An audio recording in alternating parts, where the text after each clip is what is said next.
once again to ye mateys. I be your studious and loquacious DM, Josh the Pirate, and it brings me more trepidation than Gavrilo Princep must have felt on the morning of June 28th, 1914, to welcome me back to Corsair's Cove and my Humblewood world for some more of Midnight and Madness. With me, I have me hearty crew. Jack's palms are sweaty, eyes wide, beard is heavy. It's Smoothie's birthday already, so throw confetti. Ellie's nervous, but on the surface she looks calm and ready to light fires. She just keeps on setting while row smoke down the twig crowd goes so loud. But we need to pipe them down because we've got to talk about these lovely folks, shall we? So, who are we today? Jack, who the absolute heck are you?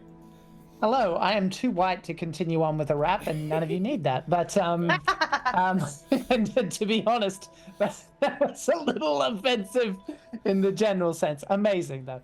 Hello, everybody. My name is Jack Swearpeg. You can find me on all the social media garbage with the same name.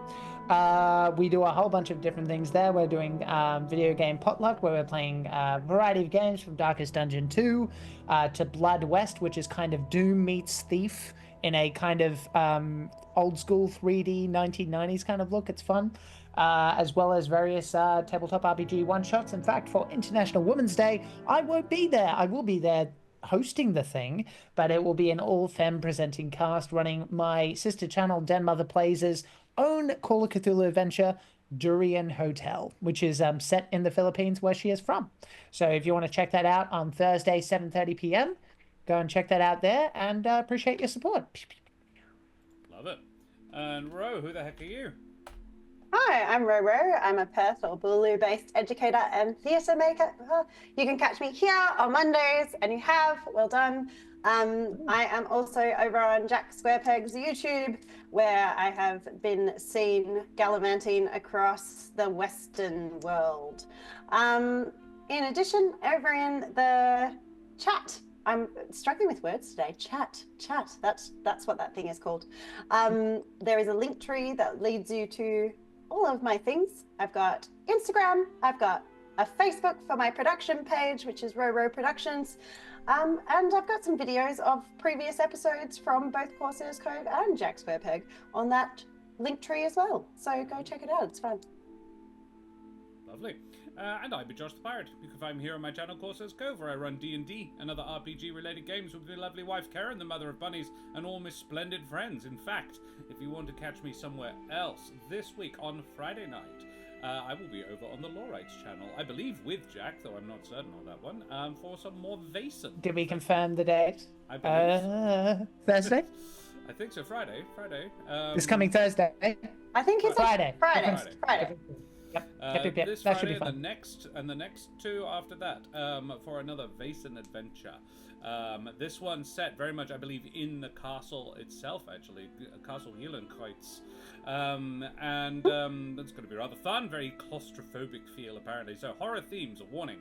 Other than that, yeah, if you like my majestic voice, but you think I could stand to tone the face down a bit, you can check me out in the podcast There Be Dragons, where I play the infamous and deadly pirate Scan Felspar and his little dragon Krosh. There you go. Ooh, what was that? I just missed a thing. Who said what? Your volume is a little Lancaster down. said your volume's down, apparently. Okay, we'll I don't crank think Josh has ever been told that.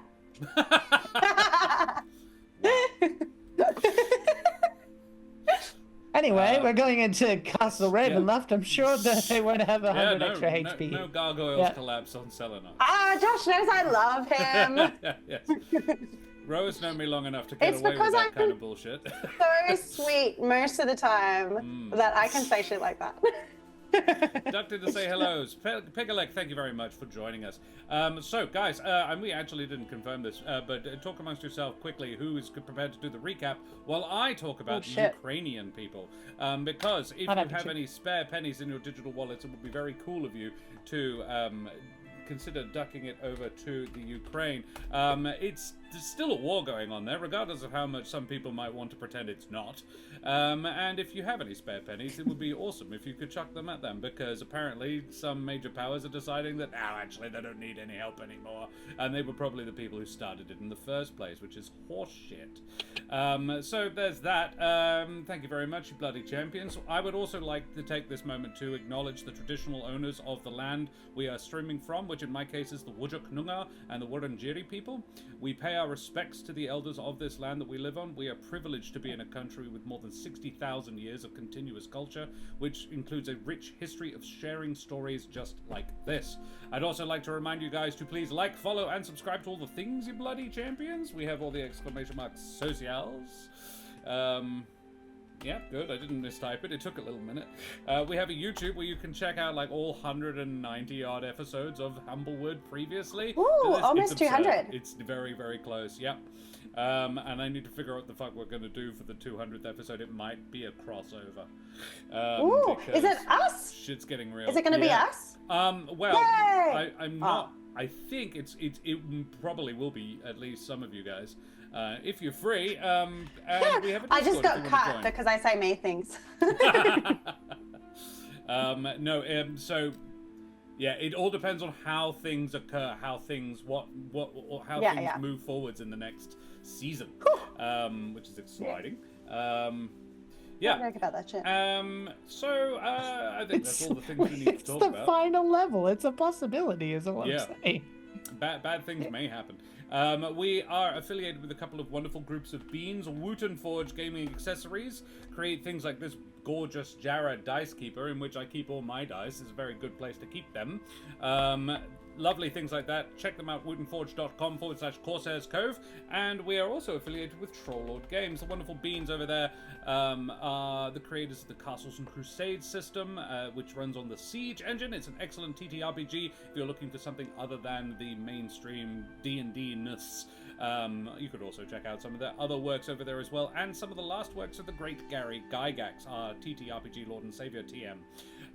Very good stuff. Check out their stuff, trolllord.com. Guys, can you give us a little bit of a recap about what happened last time?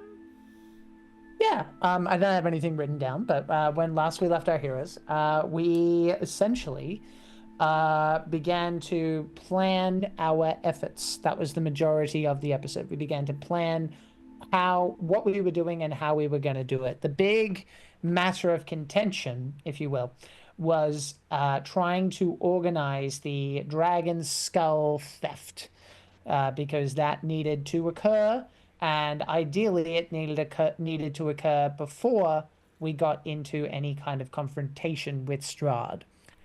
With that occurring, we spread the word to our various allies, including the Martikovs, including the Knights of the Silver Dragon, including the barbarians that we met inside the gate, inside the Amber Temple, I should say, who are coming with the expectation of seeing Trish there.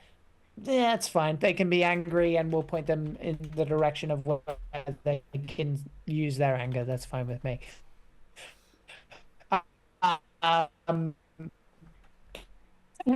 In fact, as well as, I think I'm forgetting Van Richten? someone. Van Richten. Aragyle, and who is already in the... Aragyle. Aragyle. Yeah. Aragyle. Yes. Yeah, Aragyle, and I keep remembering and then I'm forgetting. Anyway, those are some of them, and I'll remember the last one later. Aragyle, as it turns out, has a way for us to... gave us a bunch of potential exits and entrances, and our plan, if I remember correctly, is to climb up a rope, all sneaky-like, and to ideally look for the last item that will help us put Strahd to an end, which is the necklace thing. I can't remember the term. What's the word? The Amulet of Ravenkind. Amulet of Ravenkind. So we know where that is supposed to be, but where it is in the castle, we have no clue. So we need to figure that out. In the interim, while all that was happening, it was revealed that it was Smoothie's birthday on the next day, and Smoothie got some cake from his reformed hag friend that smashed all over the place and was restored by a local who was apparently part of the circle that Smoothie was a part of all those weeks ago. Months, maybe, probably weeks. Couple of months. Max. Yeah. Yeah, I'd say maybe a month and a half at most. But regardless, not that long ago. And with that, we enjoyed some reformed smash cake and awoke to the sun rising for the first time in a good long while, perhaps a year or several years, who knows. It's a very rare sight indeed, creeping up over the castle battlements. And that is basically where we left it, with this birthday gift. Splendid, yes. Which was me rolling a 1 from a D100, which was insane. Yeah. And you had steak. 'cause I got did. the steak. Oh, I'm so sorry. You're right. I got some lovely birthday steak, which was honestly, like, I'm not an Omni anymore, but like that sounds like a pretty kick-ass birthday. You get to see the sun for the first time in a while and steak. That sounds. It's so funny because you're vegan and I'm vegetarian, and I'm like, Celinox is like, get steak, Yeah. and Smoothie is like, yeah. Smoothies, yeah, but yeah, very, very much not me in that respect. We're prowlers. I think that was the last one. Yeah, on that's the list. one I was thinking of. It Yeah, was, yeah, yes. the were prowlers. Yeah, thank you, good job. Yes, Zawelika said that she would send a couple, though she would not be able to attend herself. She's still sort of getting control of her pack. But there were a couple that Smoothie impressed with his sermon, such as it was. They sort of reawakened their own faith in the Night Father, which he sort of corrected. He was like, no, you're doing it wrong. There's nowhere near as much child murder in the real thing. And they're like, shit, we've been doing this Practically wrong the whole none. time.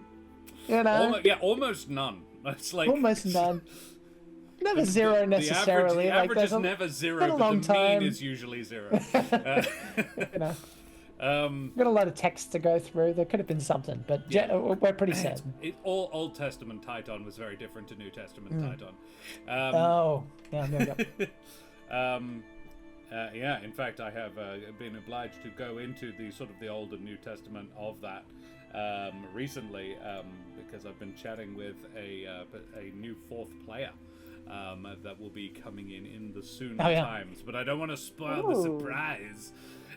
So, mateys, may your shopping expeditions involve nuanced NPCs and all your relatives' cremations be free of charge as we head tremulously at first and then with mounting anxiety and dread into Barovia. That's the only kind of shopping episode I will accept. Yeah. What nuanced NPCs? Yes. Yeah, I think they should. So, we return to Barovia and a church right in the shadow of Ravenloft itself. It is a bright sunny day, or at least as close to one as you're going to get in Barovia, and Smoothie has a full breakfast, is full of breakfast steak. So, what do you do? And I like to imagine the steak had candles. Yeah, for sure. There was definitely off-key The singing. only way it was cooked was the fire from the candles. For sure. Gosh, I think he would probably have to be dragged away from the window to enjoy it. Not that it doesn't smell and taste delicious once he finally has it, but he's like, oh my lord. It's just impossible to fathom. And yeah, he tucks in and he makes sure that there's a piece for everyone.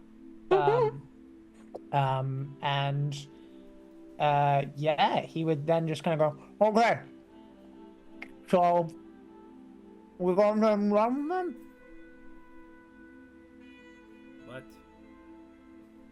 Sorry. What? We're going to the Overwatch? He's like I imagined like a huge lump of meat in his neck that he had to... Yeah. Like emus down. I think that The makes... whole T-bone goes down his throat. Ooh. I think that makes the most sense. Here, before we head out, I'm going to hand Smoothie the strength potion. Oh. I've got a little something for your birthday as well. Don't You take got it. me steroids? It's It's a needle.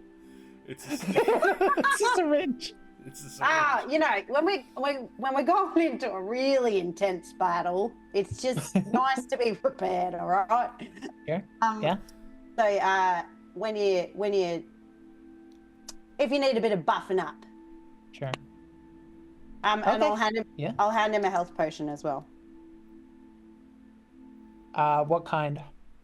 I think they're the basic. It's a 1d4 plus 1. Yeah. Standard. Oh, Just in 1d4. case. And the strength is up to 19. Yeah. So is that potion a of new strength. kind that Josh has made? 1d4 plus 1? Or are we... I am just remembering what the standard health. The standard one would be 2d4 2d4 plus 2. 2d4 plus 2 then is what it is. Yeah. Sweet! I like that better. Okay, so I gave one to Smoothie, and I've already given one to Ez. Alrighty, I'll add it to my things now. What kind of strength potion? It gives you up is to 19, so whatever the... So hill effectively giant. ogre strength or hill giant Oh, strength. okay. I think it's ogre strength. It's 19. Hill giant's 21, I think. 21, yeah. But I could be wrong. Alright. Yeah, okay. I'll just have to make a custom potion then. Or just remember. I've just got it written down. I haven't added it yet. Yeah. Alright. Cool. And a healing potion. Cool. Yeah. Alright then. So you are going to message Aragal to lower down the rope? Yeah. Yeah. Who's there with us? Is this the gentleman that was... I'm being as in this instance. As. All right. No worries. Yeah. Do we... hang on. I mean, yeah. Do we have anything to add to that? Or... I mean, I did make this over the night, and she holds up a little mechanical contraption that is basically a winch that you sort of lock onto the rope and then just hold on, and it climbs the rope for you. Wait. Huh. She's like, Okay. The idea of scaling a 1,000-foot cliff made me very tired. That's fair. Okay. Well, in that case, I wonder how much time he's had in there. He might actually know where the wine cellar is, which wouldn't hurt to ask. You could also mention we're probably coming in quietly. Don't know how much of a show he'd like to put on. Don't know him well enough. Yeah. I'm not planning Will he not to be at the top of the rope when we get there? Probably. Yeah. I don't know. That's up to him. What was I gonna say? Do we want I'm not him planning to to stay with us? tell him about what is in the wine cask, right? Just in case. Right. All right. So I'll try and bury, Less is more. I'll try and bury the lead then. When I would have asked this beforehand. Roughly, how long does it look like it might take to get there from where we are? Oh, if you immediately? drop the rope down, it would be like near the church. You're pretty much under it. Oh, okay. That's All right. convenient. We're heading out now.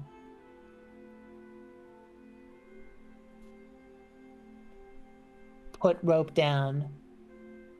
Can be there or not. Have you seen Dragon Skull or Wine Cask Room looking around? You hear back, Dragon Skull in Grand Ballroom. No, it's Grand Chamber. Wine cellar empty. Why go there? Okay, well, let's I'll relay what he said and just go, okay, looks like we're running around. I don't really want him to know what we're looking for. We can gauge it when we see him, if we see him. Yeah, well, hopefully he's got the rope down now.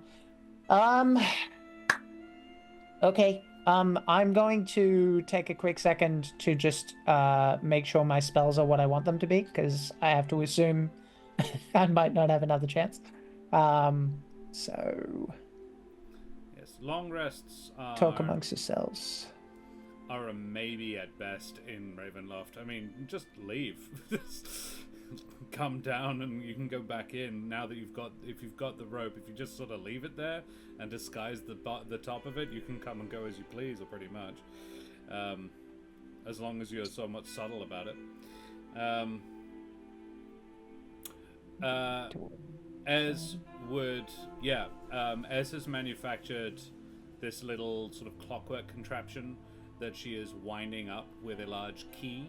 That will she calls it her ascender, and you basically hold on to what is basically bicycle, the handles of a bicycle, and one of them has a brake on it that you release, and it just climbs the rope for you, and you just sort of hold on to it, dangling from your arms,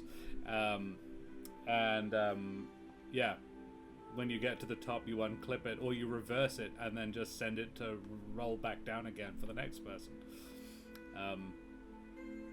Basically makes the entire thing significantly safer. I got the idea after you bought the strength potion for the little one. Good ideas. Run around here. How's my climbing going? Climbing? Yeah, is it still fucking great? Or not really anymore? I mean, your climbing was always quite good. As I recall, Strigs have the ability to just climb most things. It was always pretty good, but at some point I had an advantage there. Yeah, you did. But I think you lost it when you had a bath. Okay, just checking. I'm still gonna climb. Yeah. Oh, you're not using the ascender? I mean, yeah. I mean, I guess. I mean, you could do it. You could start. But it's 1,000 feet is 300 meters. Yeah, it's a big climb. All right, fine. Way. I'll use the ascender. I'll lay it, but I'll come about it. You'll do it. You'll probably be able to do it safely. It's just faster. I could. You could do it. Yeah. Yeah. Okay. Yeah. Fine.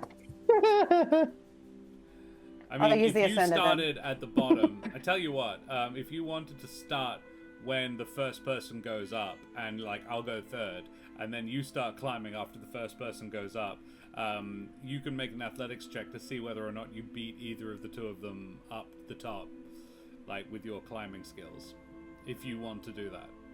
As opposed to their machine. As opposed to the machine. Is it slow? It's not super fast. All right, I'm doing that. It would be, it'd probably be a 2-3 minute. I reckon it could do 100 meters in about a minute. So probably 23. 23 is pretty darn good. 23. I reckon you would get there pretty much as Esmeralda is getting to the top. She would have indicated for Smoothie to go first, because he's the one who's spoken to Aragal. Ask a question. Yes. Before we move on, would it be safe to assume that while we're prepping for this, I think at some point, given the amount of spells and whatnot, that he would have had around him and the kind of time skips we've done, I'll be transparent. I want to cast Locate Object. Oh, yeah. Which I think will save us some time. But it specifically says, describe or name an object that is familiar to me. Yeah. So I know what it is. I probably know what it looks like, I assume. Like I might have seen a sketch of it or something like that. No, I don't think you would have. It's not a famous object. It's, what it is. I don't think you know what it does beyond it's bad for Strahd. It would be useful. So it wouldn't necessarily be familiar, huh? No, I wouldn't label it as familiar to you. Okay. Yeah. All right. I mean, you could try a barrel of the really nice wine. Is that familiar to him? The one that would have seen it's something empty. similar, but it would be empty. But you would have seen one such. I could say barrel of wine. Yeah. Well, because the barrel, empty cask. The empty cask that used to hold the. That's a good loophole. I'll take that. That is a good loophole. Yeah, empty cask of The really Chateau de fancy Stomp. shit. Yeah, there we go. Yeah, just so that way we use the sunlight to the best efficiency we can. And chances are, to be honest, it's probably a good way to deal with some other stuff. Okay, cool. That was my question. I'm still looking at stuff, so Yep. proceed. So yeah, Smoothie would go first up the rope. Aragal will be waiting at the top. He's sort of curious, yeah, what Okay. you guys plan and what level of involvement you want from him. Basically, I think his deal with you was that he would get you in, but if he's kind of sort of hitching his horse to your cart, and doesn't really like, he's like, I'm in for it, so might as well. I think what Smithy would say about that is he would look at Celinox and Az and just go, my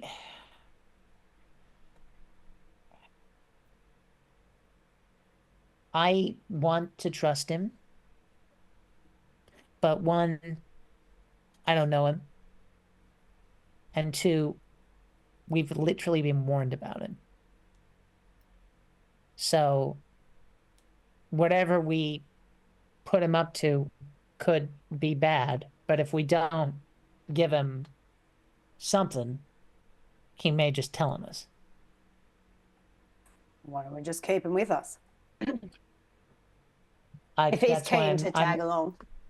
I'll speak up if I think it seems like we're doing something not great, but I trust your judgment here, to be honest. I don't really know.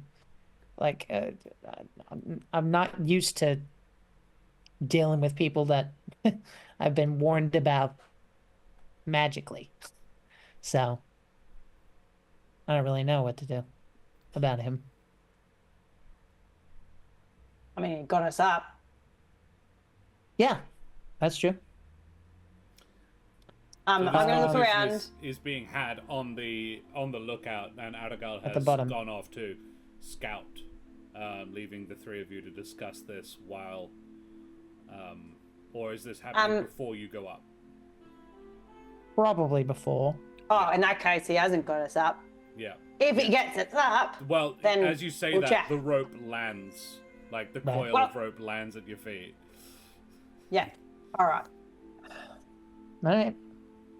When we get up there, I'm gonna scout the near area for any like traps or someone watching from behind a box or eyeball. You find yourself in at the back of the keep, behind towering buttresses and tall boarded-up stained-glass windows. A small garden struggles to survive. Small flowers press skyward over against the gloom, towards the sun that is peeking through the clouds for the first time in for fucking ever. A pair of large iron gates block the way to some kind of overlook. These are the ones that you have actually would have come through from the overlook. There is a little up here. It wasn't raining when you down below, but up here there is a light drizzle in the air.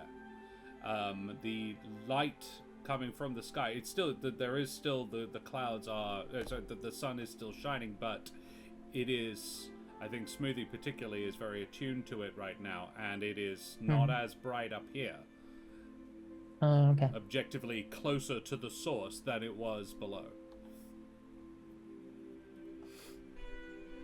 It's like you pass by, like the sun passes behind a cloud as soon as you step within the walls of Ravenloft.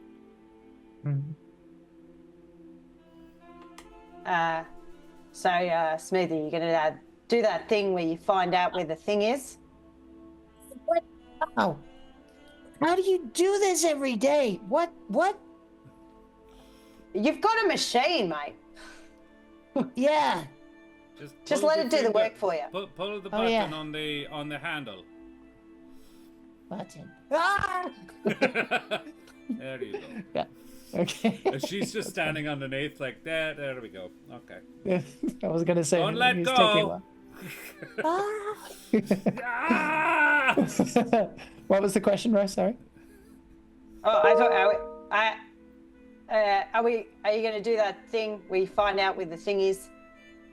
Probably better to do it once we get inside, All right. because it only lasts for 10 minutes. Right. Give us a lay, mate. What's the skinny? Who's nearby? I'm talking to Aragel, but I'm not going to try and say his name. There is. It depends on which way you want to get in. The servant's entrance is unguarded. I'll be honest, the inside is unusual. They have cleaned significantly since last I was here. It is quite beautiful inside. Several people as well. Probably dozens. Though none seem to be vampires. Anyone you know? Courtiers. Right. No, actually. Servants.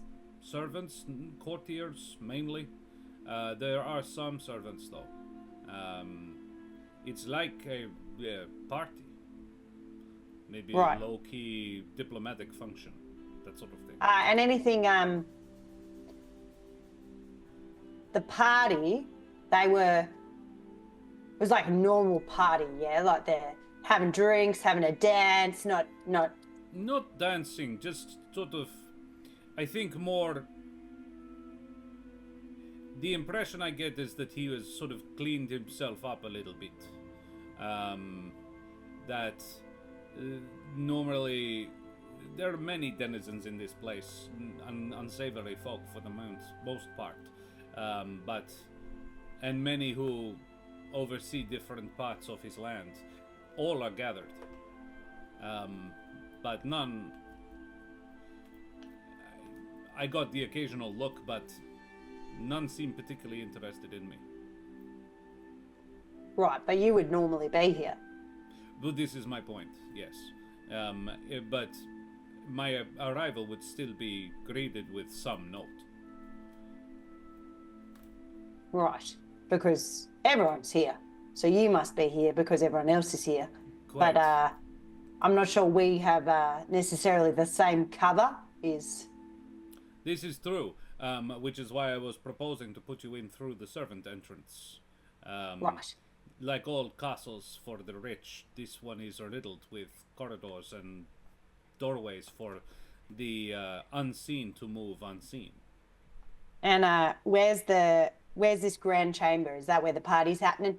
Second floor. The party is sort of, again, I think party is the wrong word, more gathering, formal gathering, and it's sort of everywhere. But the grand audience chamber where the Lord has his throne is where the dragon's skull is.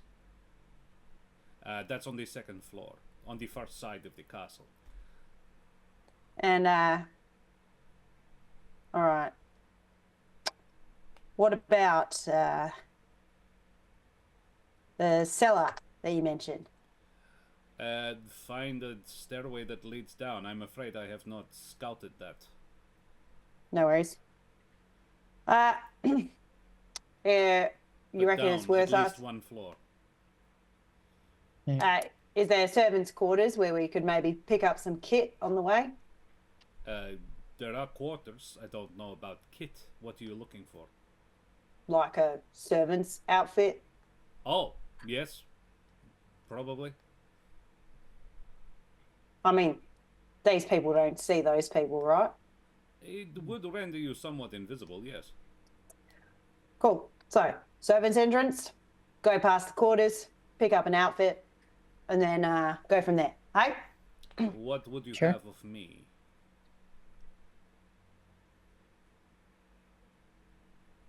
So, what's your deal? You helping or? He's asking what he wants us to do. asking I what think. I know. you want- what manner of help you want. But are you you're? Because I mean, once you're in, you're kind of in. I suppose I you let us already in. let you in. Yeah, I found that's true. you a secret way in that would bypass. At least there is defenses in the main doorway. You can get in, but they won't let you out that way. Not without a difficulty. This way, Right. not so much. Tell me about this dragon skull in the grand chamber. We need to be able to get it out.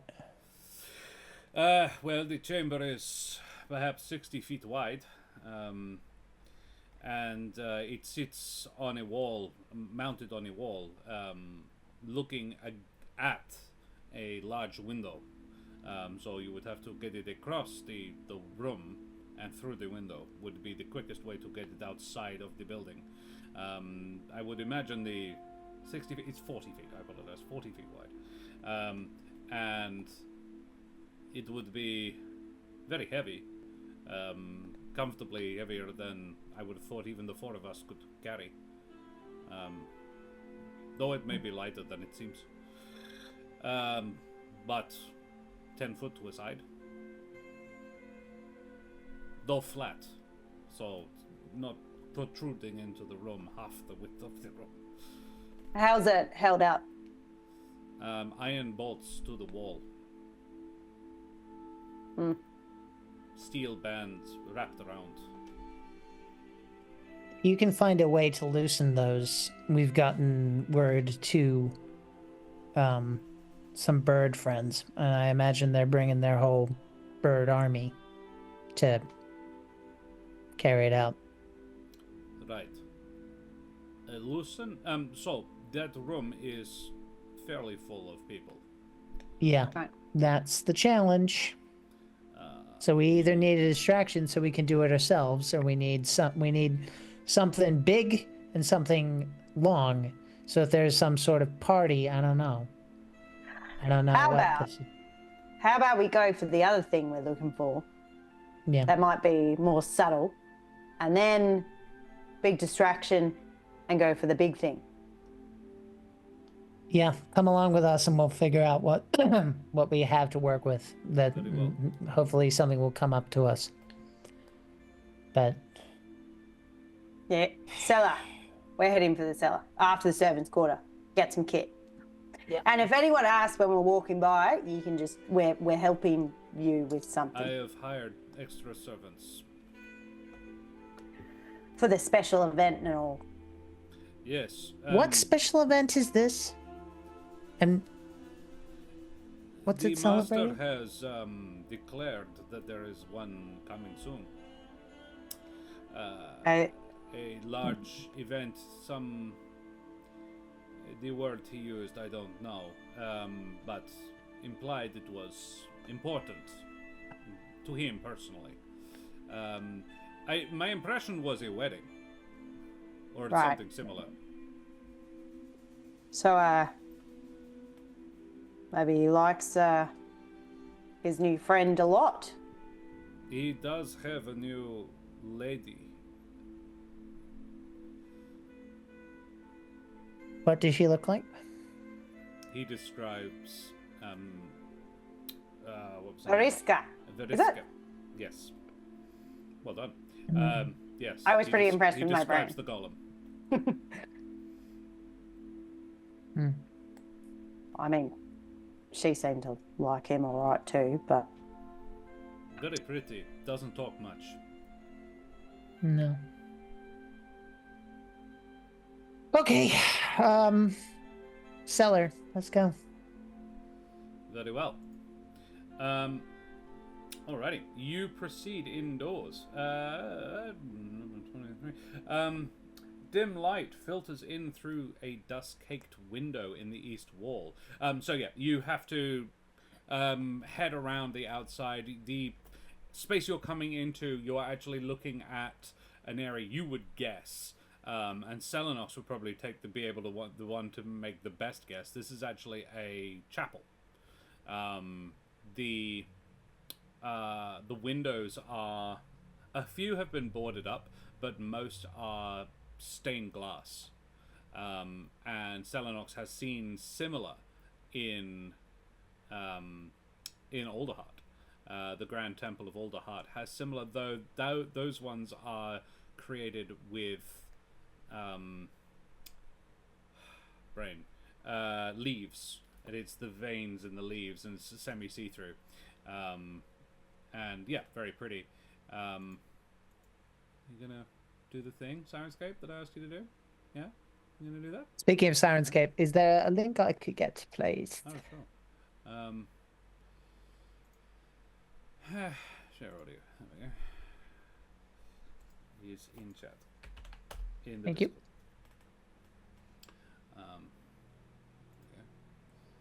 Yeah.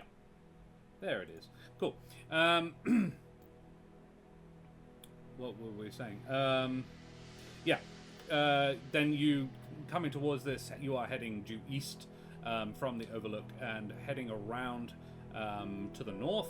You find a doorway, a joint just beyond where the chapel seems to end.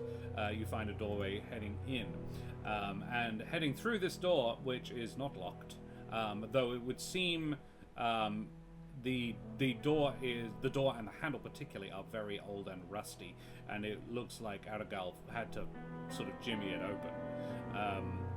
You enter Ravenloft. Before we do, I'm going to just kind of lightly tap the. Well, I couldn't tap the shoulders because I'm much smaller than both of them. Actually, I'm the same size as Esmeralda, so I'll just kind of go like this and kind of like do like a shoulder tap, like I've seen Celinox do, just kind of like that, kind of like that. And Deathward is on you, though you don't know what I've done. It's just on. Oh. So it's on as and Cell. Yeah. Marvelous.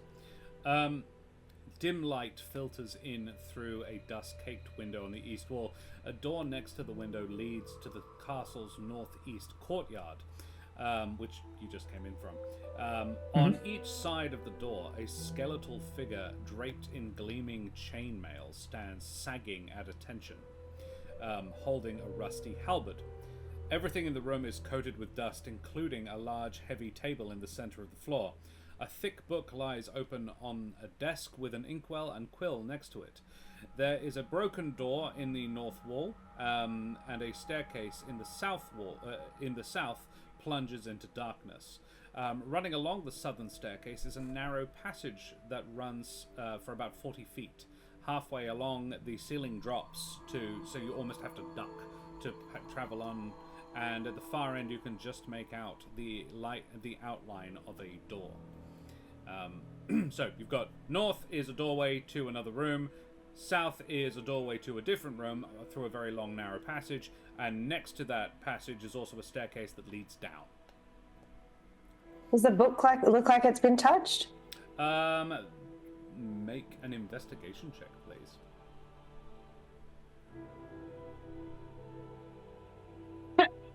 3. No. If it has, I think the only thing you would notice is it's clean. It's not covered in dust like everything else.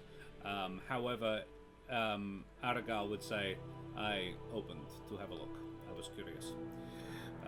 What is it?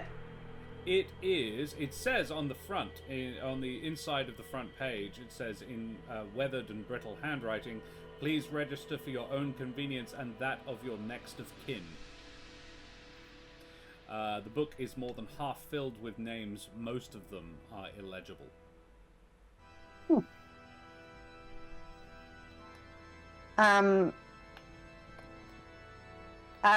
Which way is the servants' quarters?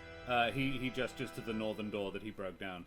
I was looking for the exit. I went that one. I was wrong, but that's why it's broken.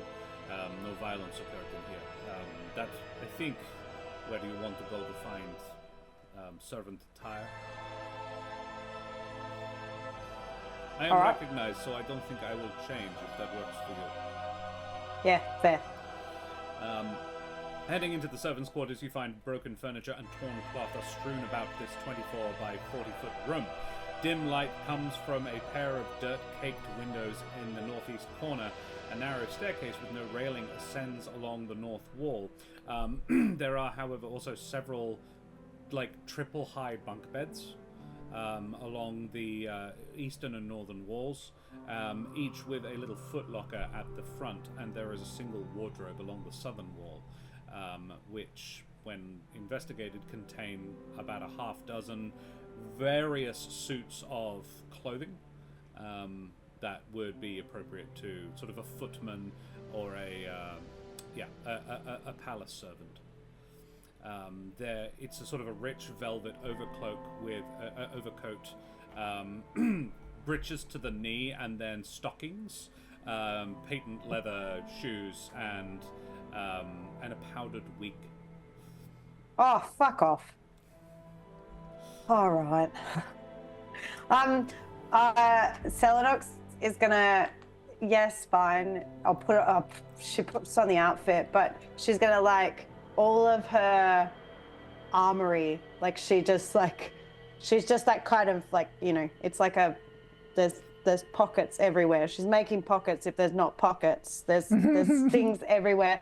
And on her back, there's just literally like a lump under the clothes where the like her rapier still is on her back because she's so like, fuck that.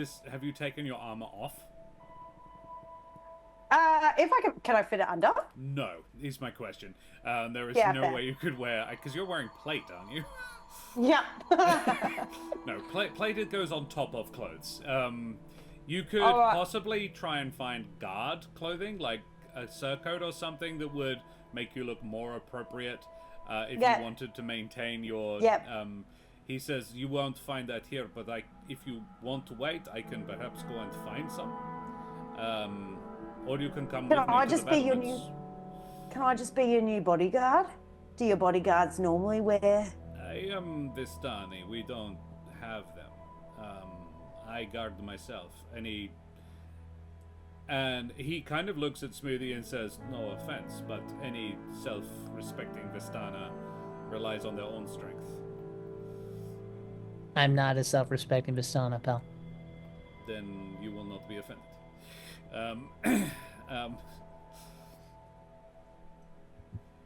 I'm not saying shit. But I can go and find you guard accoutrements. They would not be in here though. I think Ez would have absolutely no qualms about putting on a maid's outfit. Yeah, because she doesn't have that fucking wig thing that's fucked. He's just like, those are for the men. You don't have to. Oh, sweet. You don't have to do the wig. Unless you wish to pretend to be men. No, it's, I just like, Celinox is like trying to put an apron over a plate mail. It's just not working. It is a charming mental image, though. This was a better idea in my head. Could she just break it in such a way that like it like kind of go like it's wide enough to go over like whatever's available, and I can like mend it so that it at least looks feasible. So like basically like give her extra, like find something like extra, like if we're talking like a maid's outfit, she has to rip it to get it over, and then I take swaths of another one. Can I just use mending to patch it? Yeah, I think you and Ez together probably both have that and can work together to shoehorn Celinox into a servant's outfit with her armor underneath it. She's going to look weird as fuck, but yes, you can do that. I just mean patchwork. Sure. You know, like a patchwork dress. Yeah. Is what I'm thinking. Yeah. And I'm large. Yes. I'm a large You get lady two maids' outfits that you cut up the middle. And then you sort of, you just step into one side of one, like you're putting on a jacket, and then one side of the other, and then you just mend up the middle. They're not going to be looking at you. If you're doing maid role properly anyway, they're going to barely look at you anyway, so it's fine. It's more the fact that she'll be clanking. But that's life. Ellie B might be able to come on, possibly. Oh. Should I tell them? Should I tell them to just click the link? We'd love to have her. Yeah. Please join. Okay, you continue your conversation. Sorry. What is Jack? What is Smoothie doing? Would he be partaking of the dress up? Yeah, he was probably excited to do it at first, and then Aragal's comment probably kind of took the wind out of his sails a little bit. But he'll do what he has to do. He was ready to kind of go like, "Good burning, but it's like, or something like that, because he's got like French resistance. I know. Well, it was a dickish comment, one way or another. But yes, he was. Yeah, he's a little dejected, but yeah, he has no issue with putting it on. Okay, cool. Alrighty, we will just see if Ellie is joining us. Excuse me. Yeah, cool. So you engage in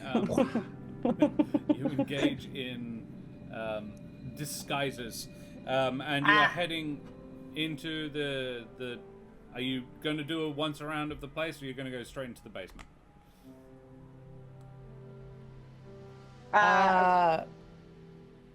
Of the servants' quarters, or of the? Is that what the question is? Well, the staircase in here goes down, I think. Said that. You said no. good Staircase target. in the south wall plunges into darkness. Yeah. So yeah, that would actually be a good way down for you if you wanted to go down into the basement. Sure. Cool. I will just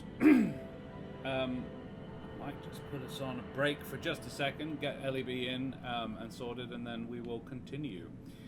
So back in just a second, everybody. Goodbye. Bye-bye.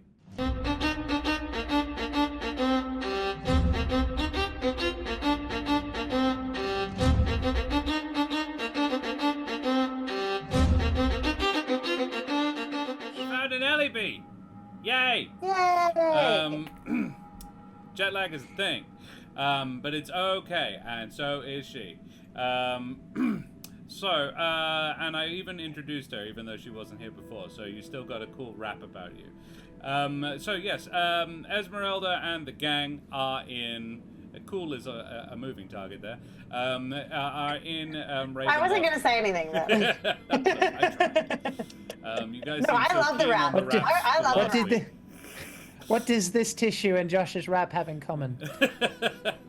Hey, the rap it was based on is also by a white guy. Yeah, so... I was going to say, it was definitely clearly... I got it. It was Eminem. Yeah, I knew it was 8 Mile. I could feel the Eminem flow now that you mentioned it. Yeah, yourself. It's true. I was pretty excited because I was like, I actually know this reference. I know reference. this one. Yeah. No, I'm trying to do Ro a favor, so his wrath is focused on me. You see. I see. Thanks. Oh, right. Okay. Yeah, no. It's a valid point, though. She did also talk shit about it. Thank you for reminding me. Okay.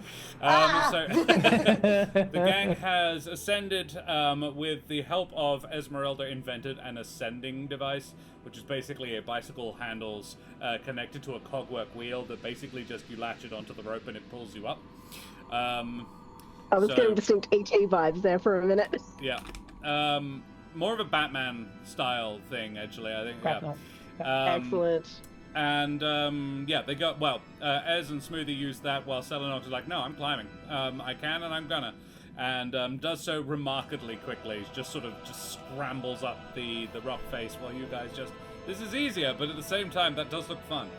You get to the top. You meet Adagal, who is like, all right, come on in then, I guess. You're insane, but fine. He lets you in through the servants' entrance, and the gang had suggested maybe we disguise ourselves, perhaps. He also mentioned that there's kind of a party, diplomatic function going on inside. Ez has been here before, but the last time you were here, it was like pretty grim inside. Like just cobwebs and very gothic. Very what you think of when you think ancient vampire castle. Not so much now. He reports that it is very nice. It's it's been clean. Spring cleaning has definitely happened. Everything is bright and shiny. It's full of people who appear quite happy to be there, and very few of them seem to be vampires. They're all just sort of chatting. It's a trap. It might be. It may. Look.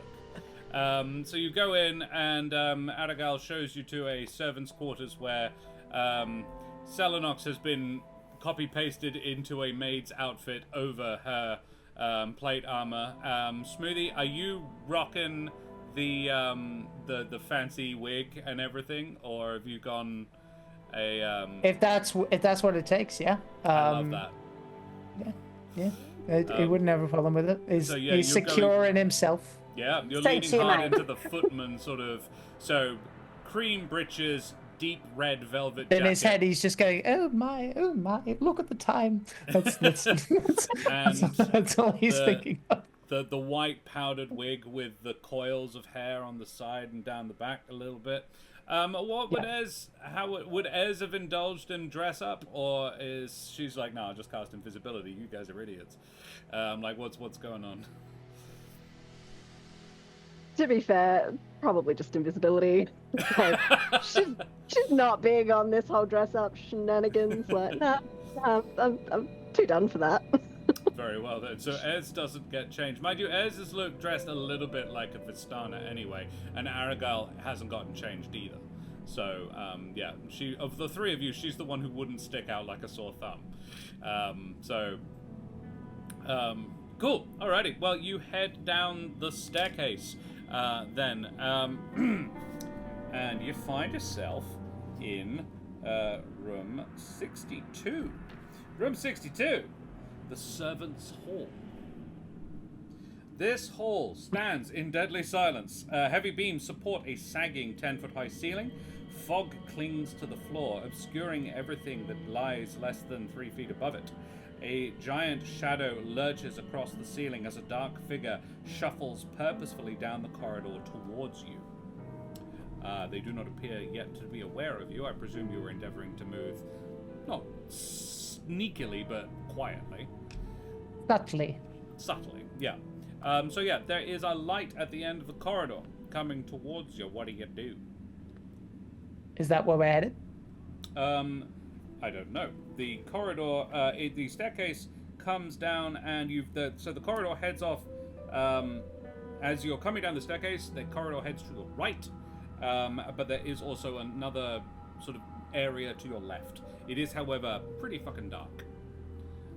The only light source, as in, is to your right, coming down the corridor. What I guess I mean is Aragal is leading us to where he thinks is down, right? Do we know where down is? Oh, well, this is down. He says, I have not explored this area. Right, so okay, all right. Cellar, I'll take you to cellar. Well, the first thing I would do is cast Locate Object then, with the intention of the empty wine cask, and hopefully that will give me a ping. Are you doing that before you go downstairs, or have you done that? Probably, yeah. If I'm heading down to where I think it is, yeah, I want it to be working the moment I get to the down area. That makes sense to me. Very well. So, yeah, there is a light heading slowly towards you. The bearer is clearly limping, or has difficulty walking normally. The ping you get from casting Locate Object on a casket, a barrel of Chateau Lestomp. Champagne de l'Estompe, yeah. Yep, is to your left, not to your right. Cool. All right then. As far as the light bearer, I mean, if he's limping or whatever, I'm actually gonna. Can I get Chat to roll a die? Because Smoothie's still Smoothie. If someone's limping, he would probably go, "Are you okay?" Even though it's a really dumb idea. He is who he is. Yeah, if we can have someone roll a d2 in Someone chat. roll a d20. High is better than low, ideally. Go chat, go chat. Can I clarify? The person who's limping, or the person with the light, are they coming from the opposite direction to where the wine is? You all wanting to go, yes. Okay. Terrace gets an 18 on the dice, 18. and then Bishop Blood gets a 1 on a d2. But right. Terraces came in first. Yep. All right. In that case, he will just kind of look curiously, but keep his mouth shut. Very well. What else is in the direction? What else is in that space? How is you're an owl? You're a strig. Do you have dark vision? Mm-hmm. Okay. Then heading up that corridor, there does not appear to be much. It is a 20-foot wide corridor with doors, several doors along it. One is pretty much right next to the bottom of the staircase, but yeah, other than that, mist. It is quite damp down here. There's clearly like signs of rot in the walls and ceiling. It's not very nice. It's far too damp, frankly, for a wine cellar. It ought to be dry. I'm just gonna quickly whisper left, and like let's head left. I'm not sure if that's where this guy's coming from, but if so, He's we'll deal with it. coming And from if the not, right, we'll. so that's second that's then. fine. Make me a stealth check, I think, if you're wanting to not be seen Alright. or heard by him. Sure. I got a crit. First roll of the game. Nice. Nice. Woo. 20. Celinox got a 12. Oh, which is not that bad for me. It wouldn't be if you were rolling if you weren't rolling with disadvantage because you're in plate armor. Nah, Isn't? because it's special plate armor. Oh, That Yeah, I oh, was gonna say apologize. if it Very weren't the well case, then. I would have prepared enhance 12, ability. 12. Very nice. 12, Like 12 I seem stands. to remember something. The 12 And I'm stands. assuming I'm also stealthing. Yes.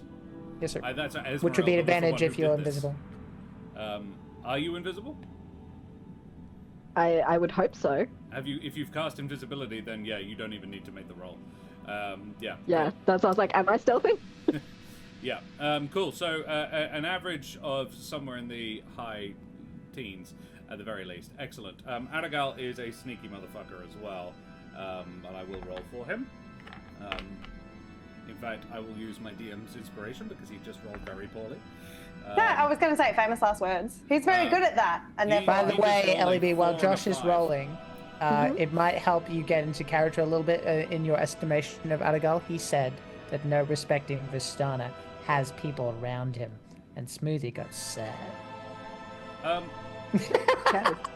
I'm gonna kick his butt later. No, what he says is no self-respecting Vistana allows others to fight his battles for him. I think was kind of the like Yeah, yeah, we bodyguards. know. When you said you're an bodyguards, NPC. he was like, no, we don't do that. Fights their own battles, I think was the words I used. Yeah, GM's inspiration gone. He rolled a 4 and a 5. Yeah. Oh Jesus. Okay. And his how'd it go? He is like quite good at it, but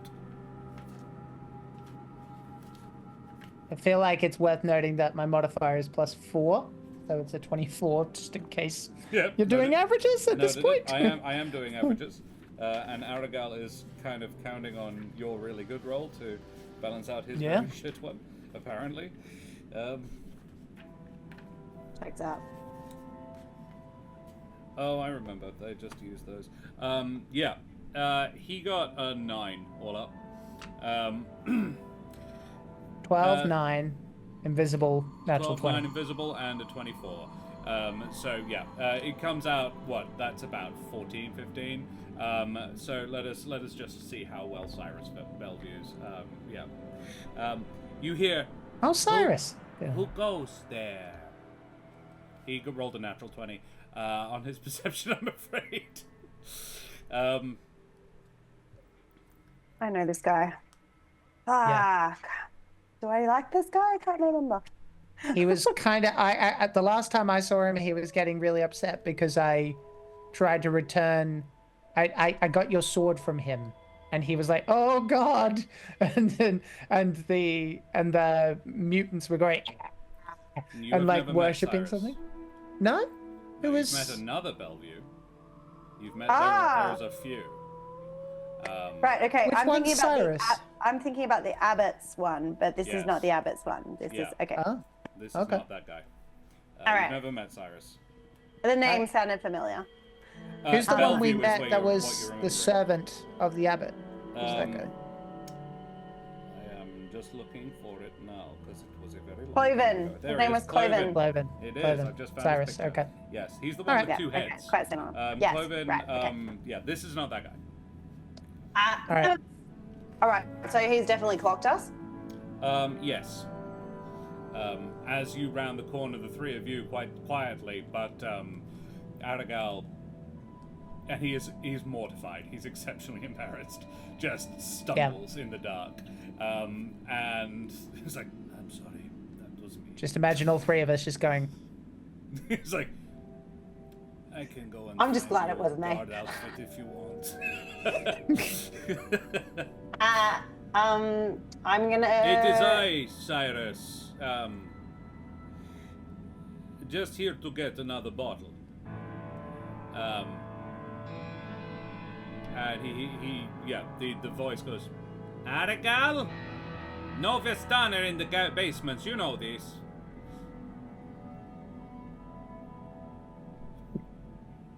Yes, of course. He looks at you guys like, shall we leave and come back in a little while?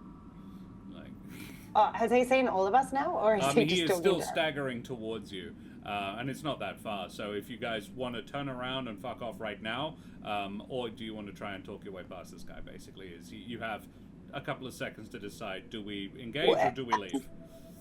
We could just get it for you, sire. It's not a problem. We can head down there. That is our job as servants, after all. You do that. I shall return upstairs. And he goes upstairs. And he's like, okay, fine. I'll wait for you upstairs then.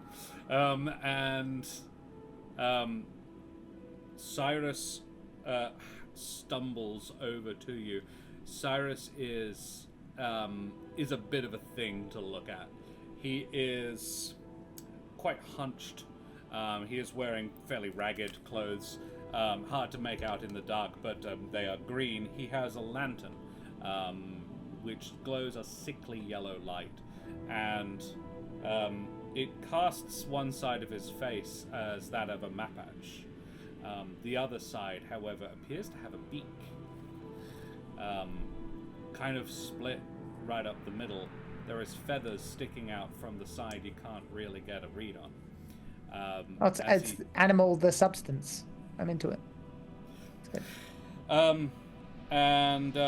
Looking at the ground, Smoothie, you notice that he has one webbed foot, like a duck, whilst the other is that of a Mapache.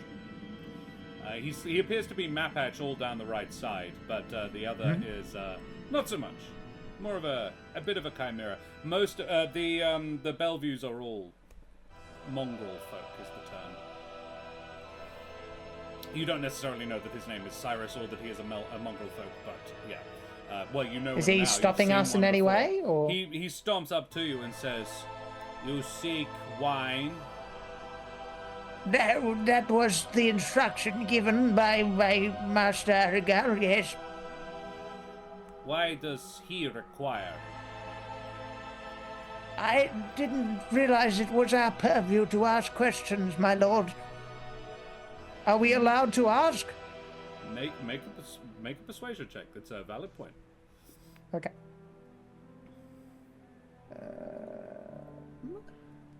Part boat. Just a little bit. Diddly. I mean, persuasion is much better, yeah. 14. 7 plus 7. Very nice. Yeah, he says, but he is not permitted unless he is requesting for another lord. We didn't ask. Perhaps he is trying to make good with someone. Follow then. What wine do you seek? I imagine 2 of you to carry.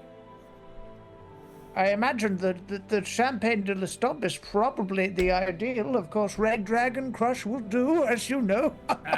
The last remaining drops of the l'Estompe are not for others, only the master. Of course, that makes sense. The Crush, go! Ha ha ha ha! What's funny? Huh? But you... Nothing. No. There's no jokes here. And he leads you around the corner, where you find a whole wall full of barrels. You're in the wine cellar. You nailed it. All right. Congratulations, you have located the thing. Arched frames of stone and form a low, wet ceiling over this wine cellar. Great casks line the walls, their bands rusting and their contents long since spilled on the floor. A few hungry rats make their homes here, but upon your sudden arrival, most retreat to the shadows, though a couple run up to Cyrus, and one scales his leg up inside his trouser leg. And he goes, oh, Boris, that tickles. And he pulls like a little morsel of something out of his breast pocket and literally just pulls the waistband of his trousers open and drops it down inside for the rat. If it looks like he's distracted, I'll probably whisper, "Yes, we're looking for a necklace. We probably won't have much time to look ourselves. If we need to leave, just meet us at the top." She nods, and Smoothie cannot see that she did that. Because she's invisible. I trust her. I'm sure he does. I just love that Ellie was like, nods. I got it. It's like, maybe in my head it's like a tap like, on the head or something. I'm gonna pat you and then yeah. move away. As he leads you past the Chateau Lestomp barrels and takes you down the back, gets a jug and helps you, makes you hold it while he turns the tap and unleashes a cask of wine upon it. Ez, make an investigation check while he is distracted. Okay, that is a 15. I do, however, have inspiration, but I'm not sure if I want to use it for this or not. You also have a D4. If you're like, Oh, 15's alright, but I a do. D4 could maybe make it just a Ooh. Let's try that, shall we? Well, then. Probably going to find it one way or another. It's just a question of time, I assume. Oh, max. That makes it a 19. And Ez locates... I think it's mainly because it is a magical object that you are looking for. And you've already encountered a couple like it, so you're like, okay, I reckon I can just with a divining rod or something, just like that one there. And it's literally the first barrel you come to. And it is hanging from a hook in the ceiling of the barrel. You have to sort of, there is a crack in the lid, evidently how the wine got out in the first place, and you just looking in, it's hanging there, just in the middle, suspended almost perfectly in the center of the casket, on a golden chain. It is quite a pretty thing, actually. I found it just a minute ago. It's the you can see it. It is probably beyond your reach, but you can absolutely see it. Okay. There it is. Golden chain, red ruby in the center. It is a silver and platinum design. It is a more like a sun, essentially. I don't know why I'm describing it. There's a picture. You guys can just straight up fucking look at it. There you go. That's it. There. Ooh. Very nice. Very nice. Is the holy symbol of Ravenkind.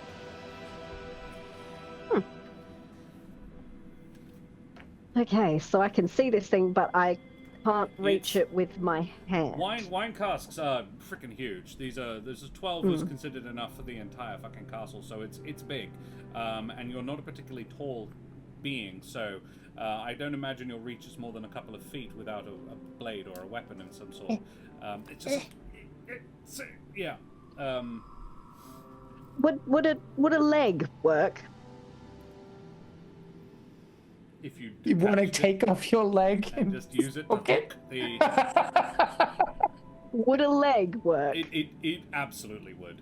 And you'd know that she'd have like a hook or something on this there's an for attachment. like extending her reach. Because the shoe, the leg is actually designed with a high-heeled boot on the end. So yeah, the boot, the heel can actually be a sort of grabber claw. This is like, really Mrs. Doubtfire. We did discuss this. Oh so my yes, God. Invisible Esmeralda detaches her wooden leg, and then on one leg balances, reaches in with the grabby claw of her fucking wooden leg, and grabs the holy symbol of Ravenkind. Gotcha. Got it. Nailed it. Just as Smoothie and Celinox, carrying between them a vase of wine, probably about 10 kilos worth, like it's a... Celinox could probably handle it on her own, but yeah, it's 10 liters. It's a fairly sizable thing. Yes, yes, very good. Well done, madam.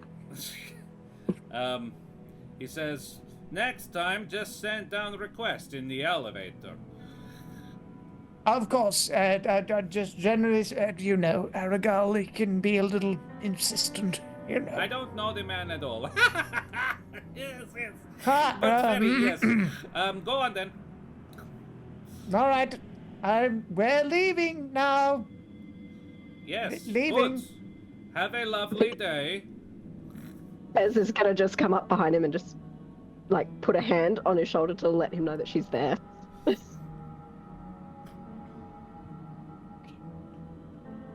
You are a very strange man, you know this?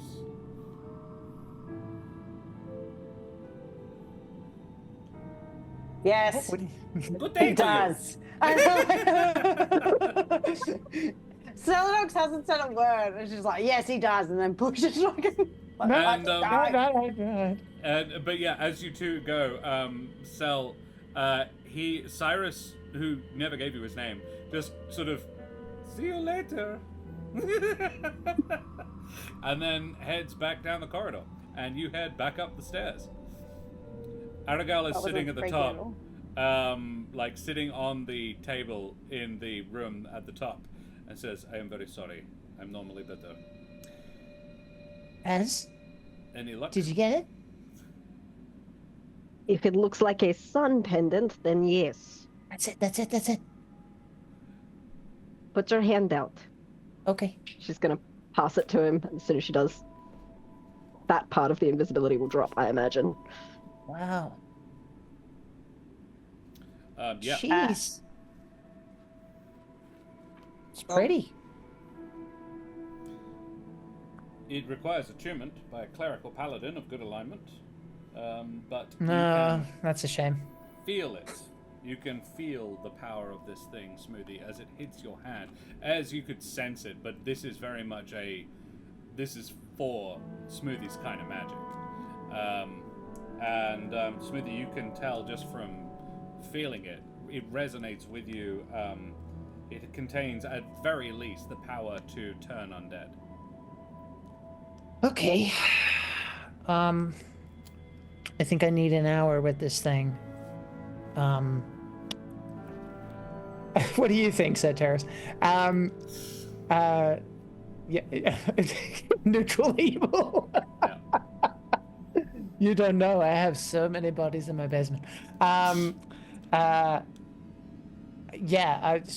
He would say, okay, so we've got, I need an hour with this, but we have, we know where he's gonna be, and we've got the skull, which I guess we should. I have not seen him. Who? I've been here for 2 days now, and I have not seen him. Huh. Well, I'm no expert, but if the sun's proper out, he probably won't be anywhere but where we think he's going to be, right? I would assume so usually, but lately everything is not as it usually is. Yeah, that's fair. Well, anyway, so there's finding him and there's dealing with the skull. But I guess we can just check out the skull more, see what we have to work with, because I'll fill in. So, Ellie, the situation with the skull is there's a bunch of people around, and we need to somehow unbolt the fucker and get it out. We've got a way in now, I suppose. I hold up my 10-liter thing of wine. That's true.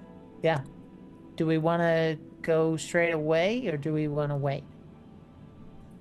I mean, no time like the present as far as I'm concerned, but As you say, the sun is out, which means Yeah. any vampire or other creature allergic to it will be in hiding. If Right. you're wanting to scout, now is the time. Yeah, okay. Okay. Do you want me to hang back? nah, you can join us. Just don't be with us. Just slightly further away from us would be good, please. Very well. All right. After all, we may need a distraction to get people out, potentially. As Oh. we're moving up, I'm going to send a message to the Marticos. I'm not sure if the crow got to you, but we're getting into position, having a look at the skull. I would advise setting yourselves up as close to the castle as you can be. And as I'm walking up, I'll like wait a second and try and confirm as best I can which window I think it is, because you said a window, correct? So There is a very insert large window window. here. Yeah. Yeah. It's if you tell them it's the big window on the east side, that'd probably be the one they know to look for. Yeah. Yeah, I send that to the patriarch of the Martikovs. I can't remember his name right now, but the father of the family there. He is a lot further away. Just to stress, Erwin is in Valakai, but That's what I meant. Sorry, no, I meant Erwin. yeah, okay. The bar guy, right? Yeah, the guy who owns the bar, he's in Valakai. Yeah. The Yeah. father is the Wizard of Wines, which is like a solid 7-hour flight. Yeah. Yeah. Cool. All right. Erwin sends back. Yes, we did get the crow. I am rallying. How long? We will head. He wouldn't say how long because he doesn't necessarily want you to have to send to him again. But he said, I will. I told him to get ready, so he can therefore assume the next message or the next whatever signal can be the trigger. We will be there no less than 4 hours.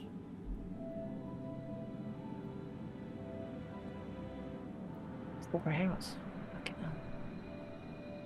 Just not so much to get here, it's to rally, to gather everybody.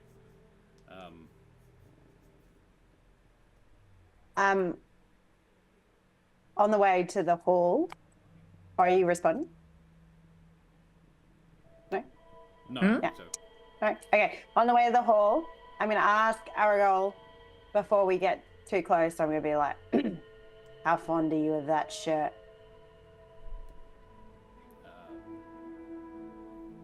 quite. Why? Because if I need a distraction, servants pouring wine on you might be a good one. And you Not can good one. lose your mind. It's generally what you probably do, right? I think it is what a lot of people would expect me to do. Just in case. Okay. I'll get it laundered. Don't worry. The way out, so we are now heading to the main. See what Out we of can the see, castle. see what we can learn, see what we can use. We've got a 4-hour window, which is not what I wanted to hear, but maybe we can do it ourselves. I don't know. I don't know what we have. It depends on what we have to work with. Yeah. You do have that strength potion. Cool. So, to get there, Aragal says you've climbed back up. You're in the dusty servants' entrance room. If you head down the corridor, the southern corridor towards that little where the ceiling gets low and you have to sort of creep in through, he says that way will take you to the main hallway. From there, you will find the rest of the castle, the sort of the public areas. Can't we sneak through the halls to get to the hall? Or is it that the closest way out? There are many ways around and in, but I am not overly familiar with them. This is the way I found in. All right. Head down. Let's do it. I will go first if you like, and then open the door Ah. again. That's a great idea. Does anyone have a sleeping potion? Oh, spiking one, Nah. right? Like the wine. Oh, I put them all to sleep. That's great. I have sleep. I always do. Can you put that in wine? Put the wine. No. Oh. It's a spell, Celinox. Yeah, well, does it work on a lot of people? Yes. Yes! Idiot. You see me do it, like, almost every day. All right, let's do that then. If we have to, yeah. Let's just see what Well, we I have was to work going to with. spike the wine. That's all. Okay. No, I Anyway, think, honestly, I thought think spike your, the wine was a great idea. I think It that wasn't- plan is more effective than sleep, because sleep only lasts for a minute. So It's not. Sleep It's also Bishop Blood's plan. Only works on a certain number of hit points worth of people. that's right. Yeah. Depending Anything on that what means it I is. use less hit points is probably Ooh, fine. ooh! I have Spell slots. You do have I have- poison. poison. You do. Oh Jesus. Okay, may have. Do I I'm poison quite the wine? the same. Not Do you quite the poison, same. Do you poison the wine? It's a potion of illness. It's not like it's going to give you a Illness? bad day. That's actually brilliant. But the problem is that we. And Okay. it's red. The problem is that we were setting up the crows to break in themselves and take it, so that, you know, they could do that. But we've I'm got just gonna- 4 hours to. Oh, okay. So I'm gonna note the potion in my. Right. What And what then- I'm saying is it's a good idea either way. But if we're doing it now, then it's our problem.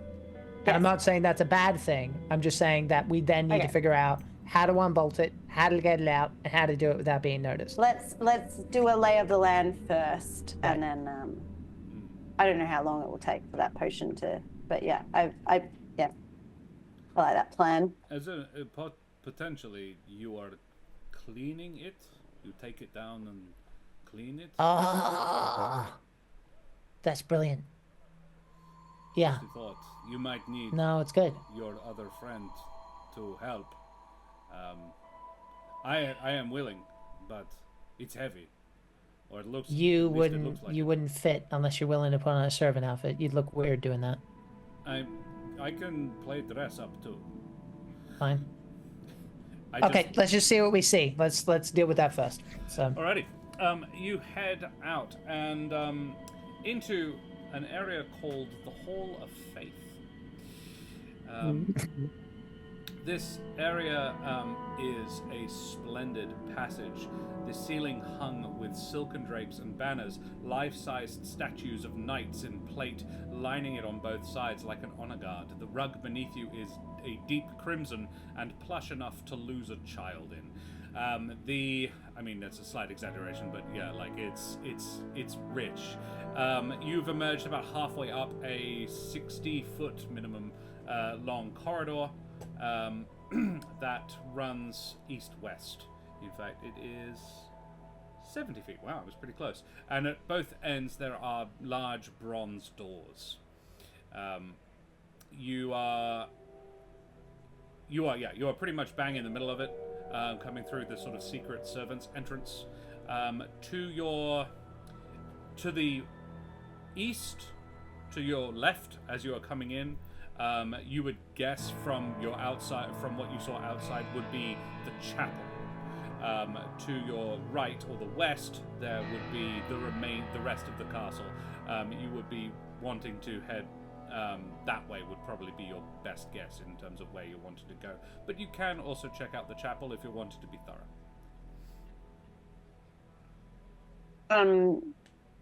Wasn't Aragorn kind of directing us? Aragorn really just got to the front and just checked the coast was clear. Okay. And then a hand came back in and sort of gestured you. unless someone stops him, I think he would probably beeline for that first. Just curiosity would kind of overtake him. He couldn't help it. Like, what the hell do these people worship, and how does that work? So Smoothie heads up the corridor and has a look in the Grand Chapel. Yeah. The chapel is just... It is the biggest place of worship in Barovia. The ancient chapel of Ravenloft appears untouched by the ravages of time. The giddy sunlight of the day beams through the high stained glass windows, illuminating the pews in a rainbow of Ardea's mercy. The altar stands in the center, gleaming white in the light, atop a stone platform. The stone is carved with bas-reliefs of angelic beings intertwined with grapevines. The light from above falls directly on a silver statuette in the center of the altar. Kneeling before the altar, as if in prayer, is a figure in a dark cloak, his back to the door.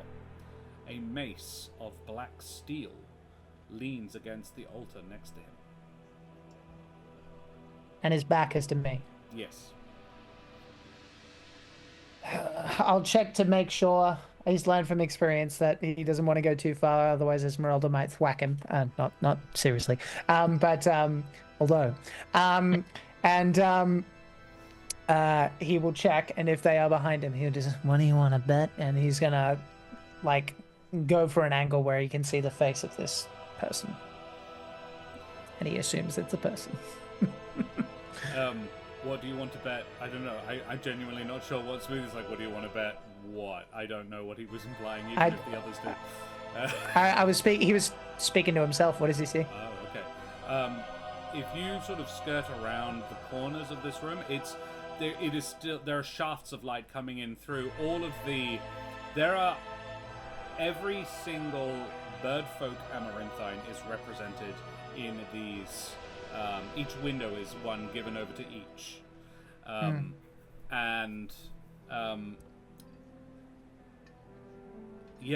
all of the Humblefolk amaranthines are represented in the relief on the ceiling. Interesting. Their ascension, the stories of their ascension are kind of depicted in these windows.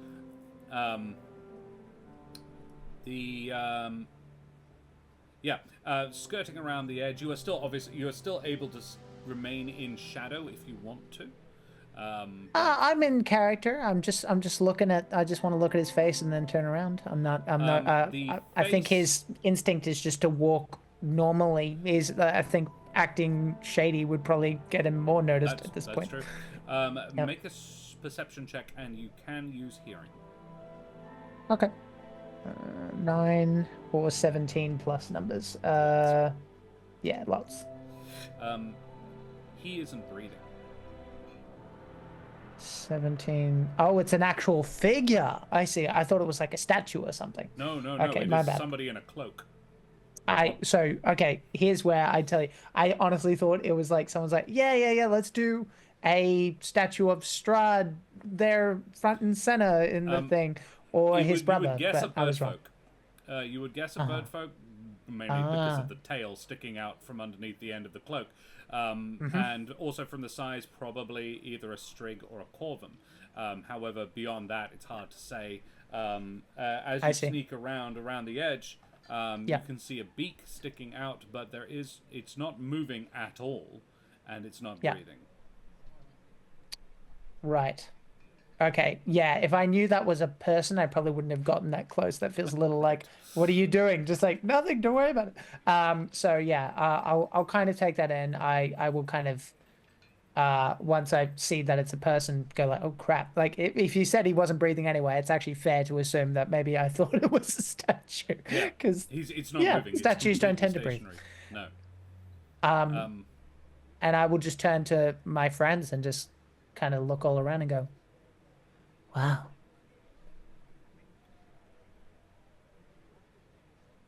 This is, Aragal closes the door and says, no, you don't have to whisper. I don't think he'll mind. Why? He was pointed at the skeleton. He's like, because he was there yesterday when I came in. Didn't seem to mind me then. Skeleton? Is it a skeleton? Did I see a skeleton? Well, you saw a figure crouched in a praying pose, but you haven't really gotten around to see the front yet, but there's definitely it's not breathing. Did he say skeleton? Or is Josh saying skeleton? Aragal has gotten a closer look at it. It was like, it's a skeleton. What? Do you approach it? Yeah. It is a skeletal bird folk in the pose of someone at prayer.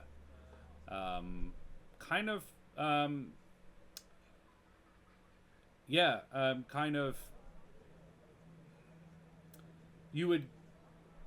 The robes are. It's sort of a warrior priest's robes under the cloak. It is scale mail. And he's a Corvum, or was. Quite a long time ago, though. Right. The bones are... I tell you for free, the skeletons you see in dungeons and things shouldn't stay in the shape they are, but these ones do, and have. The skin is sort of... It's kind of mummification a little bit, just sort of dried, and the skin and feathers have mostly flaked away, but there's enough to hold it in pose.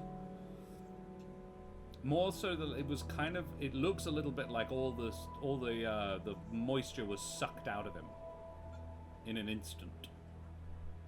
Desiccated. Hang on a minute.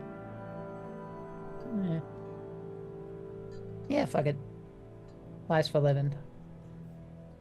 I'm gonna go next to him and I would like to cast Speak with Dead, please. Oh shit. Alright. You do that. And Aragal goes, hang on, what? As the jaw of this Corvum creaks and the head, it's like an unoiled door turns slowly to look at you. Yes.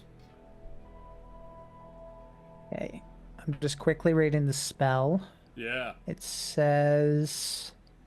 Usually brief... 3 or 5 questions. How many That's still...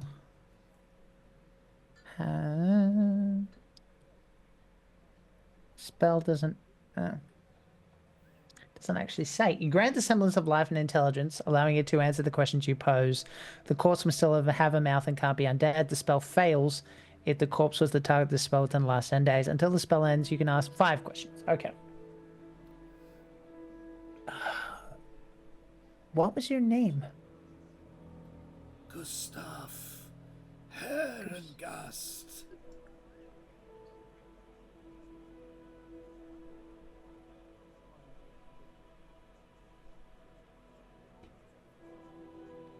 Servant of Titan.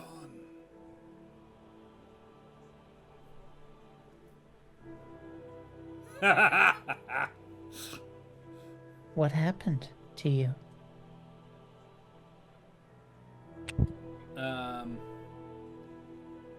Blinding light struck me down.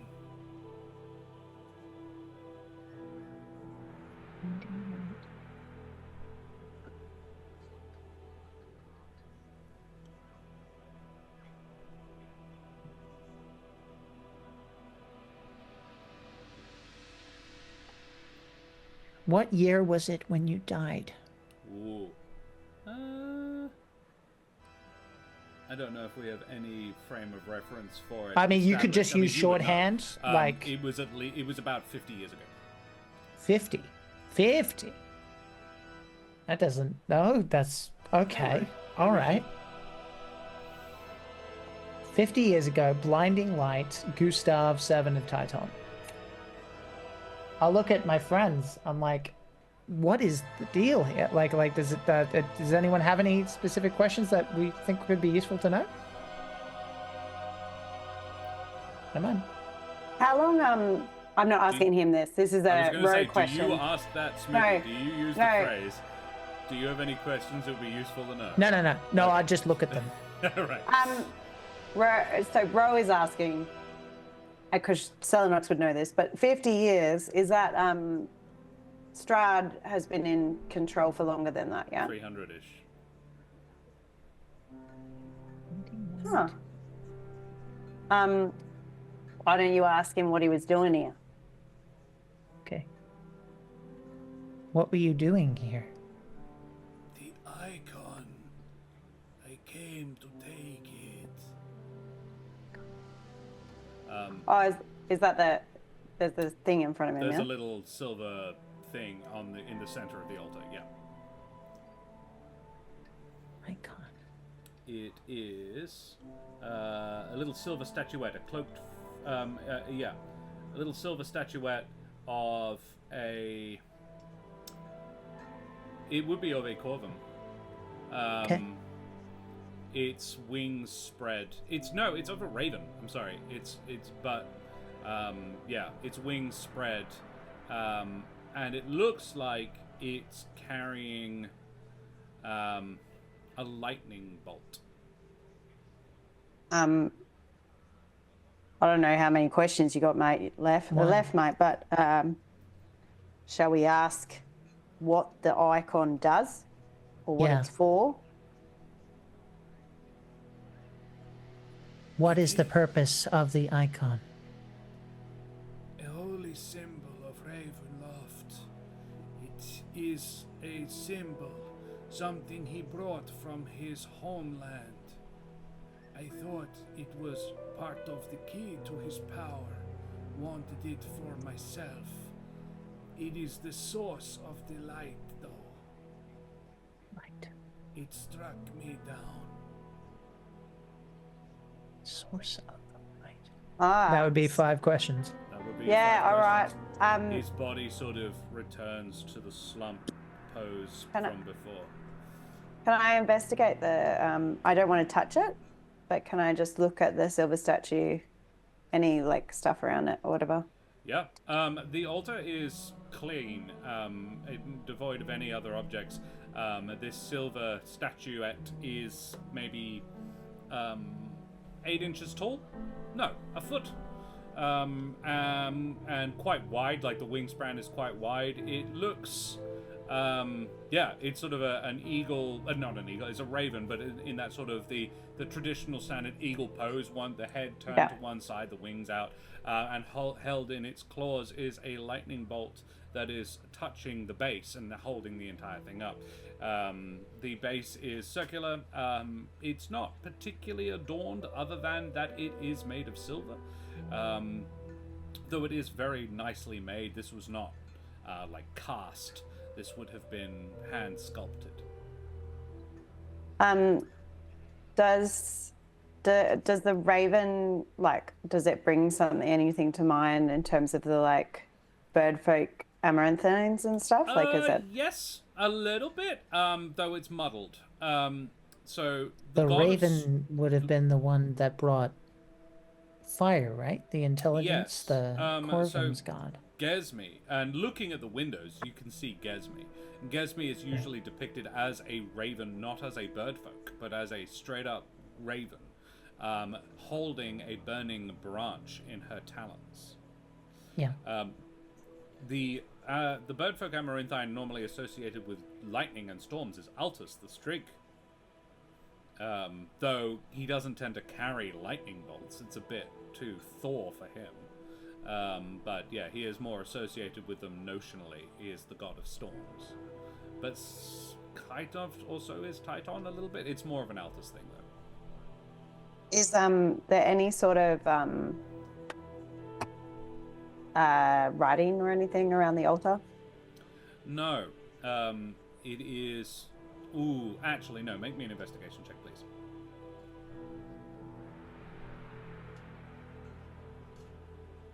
No. 4. Rough. You're not Oh, very- actually, I really want to find out. I'm going to use my inspiration. Do it. The dice are not particularly fond of me finding out. 8. Can Ez also investigate? Ez can also investigate, if this has piqued your attention. 14. 14 is better. 14, Ez, you... Oh, shit, Jack, do you have the red symbol of Yeah. Ravenloft? I the, do. the raven kind? That's amazing. Yeah.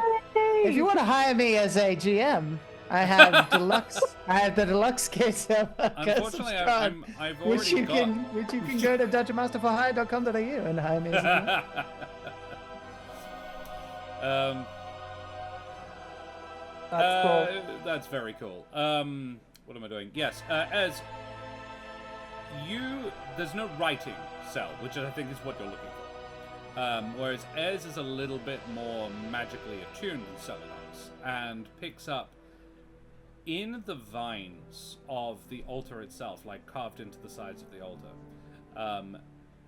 You can see repeated a couple of symbols. But they are not symbols in the traditional sense. Symbols don't move. These do. No, they are not the same collection of lines and shapes more than once. However, their meaning is retained. You are familiar with them. These are runes. Runes in the elemental sense. One of them is the symbol Orm Share. The rune Orm Share is the rune of life.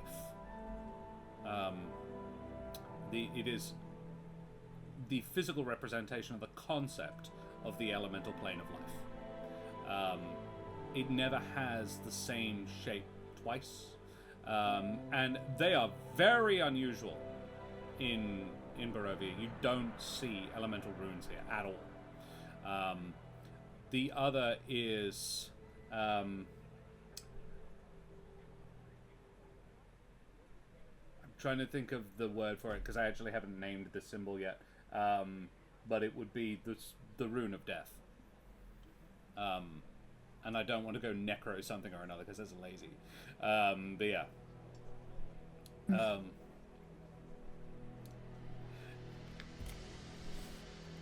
Cormva. Corm, C-O-R-M apostrophe V-A. Guys? And there is one of each on the altar. Looking around, you will find them always. They are not always in the same place, but they are always on opposite sides from each other.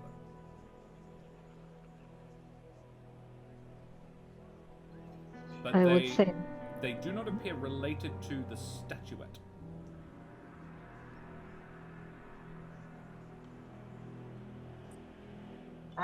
So I have a little bit of a crazy theory. This guy, now, you know, this is definitely reading into a few things, but this place doesn't feel as evil as the rest of this place, yeah? Like there's light coming in, there's gods. I'm biased, but yeah. Right. Now, he said he wanted that statue because he thought it had power that he wanted. Yeah? Sure. Yeah. So when you try and take shit that you don't deserve, stuff like that happens. It's a crazy theory because I don't want the power for myself, but I would very much like the power to help this place and to get this place out of the shit that it's in so that everyone can start praying to the gods they want to again. So crazy. Why was he left there? If he's been here for 50 years, that's got to be some sort of message. And he was killed by light. From the statue. From the, I shouldn't say statue, the icon. But what I'm saying is, it takes the light. That's what he said, right? Why wouldn't Strahd have this removed? Isn't this a direct threat to him? Unless he can't. Yeah, that's my theory. He can't because he would want it. Yeah, but and then It's that a lot happens. of guesswork. But I'm not sure that I trust my theory enough to pick it up personally.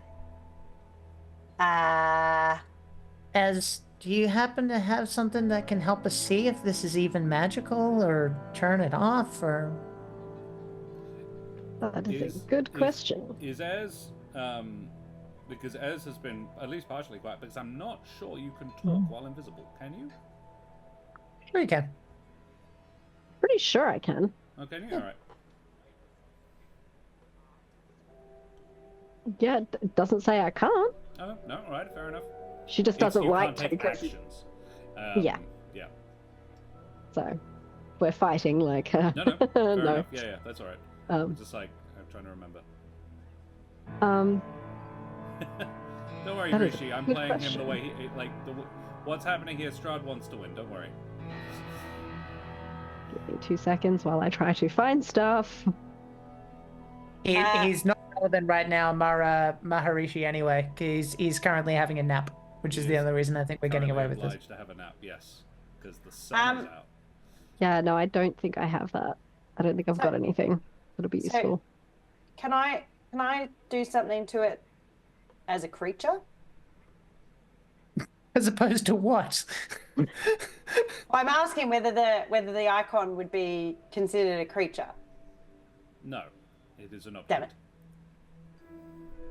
Okay. Thought it might have something more inside. Twig. Oh, how dare you, Bishop Blood? He's only just gone through this. Well, look, we've got this.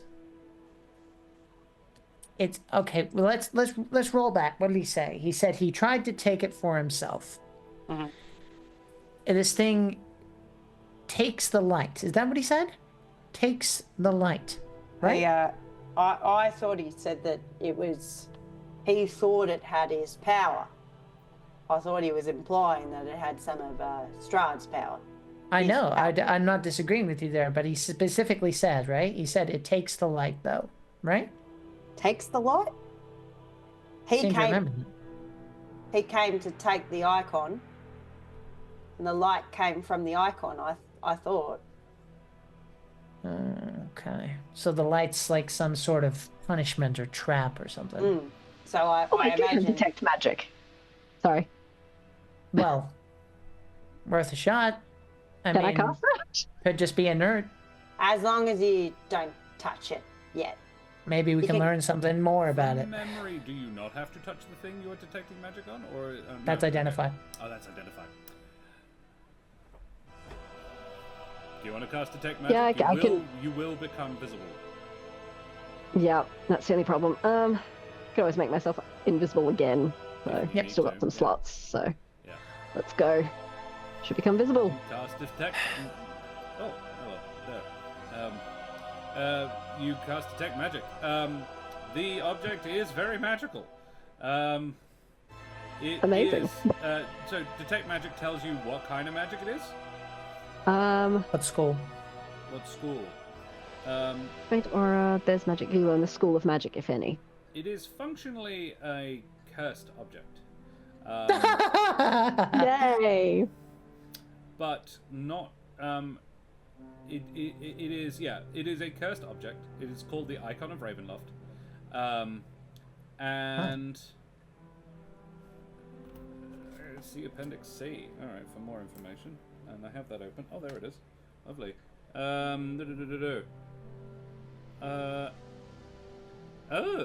I apologize. I take back the curse thing.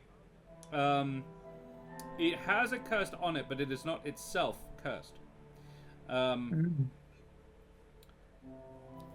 And yeah, it was used. So it as you are getting, it is very old. It is both blessed and cursed. But the curse is more of a ward, I suppose. Yeah, that's a better word than curse. Warded. It is warded. Yeah. And yeah, there is. It is inherently magical. Taking it, you can.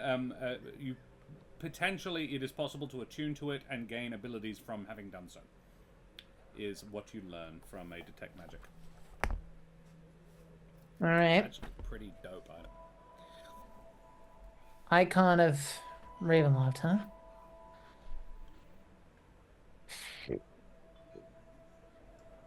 Okay, I do that would have. imply it is almost as old as the castle, if not as old. Yeah. So I do have a way to potentially turn it off, but the risk is I could turn off the thing entirely. Because Can I you don't. tell what the ward is without touching it?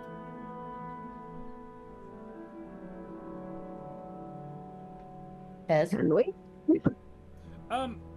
Esmeralda, seeing as you've got detect magic up, there is two other things. The mace next to the thing is also magical. stick. It's a magic weapon. You'd have to attune to it to find out what kind of magic weapon it is, but yeah, it has a magical enchantment on it. It has a kind of... It's like... Focusing on it gives you a spine shiver. Like the hairs on the back of your neck kind of thing. If you want to make an Arcana check on the icon of Ravenloft, you can potentially determine the nature of the ward. Can I give them guidance You can do that. for this check, please? And she does have advantage as well, like an inspiration if you want. Oof. Oh my god, none of these are good. I'm gonna use my inspiration. Stuff it. You got a D4 to use as well. Hey, 26. Okay, user's inspiration. There it is. Very nice. No, that's Smoothie. That one. Cool. At 26, as it is a bane to the it is a bane to evil. Interesting. Okay. This Servant was of blessed Titan, huh? by a servant of. They actually were a servant of Altus. The high priest was who originally consecrated the chapel in Ravenloft was a particular devotee of Altus, but he was a Corvin. And his name was Cyril Romulich. All right. He was Cyril. Cyril. And it is actually an image, a very stylized one, of him. Interesting.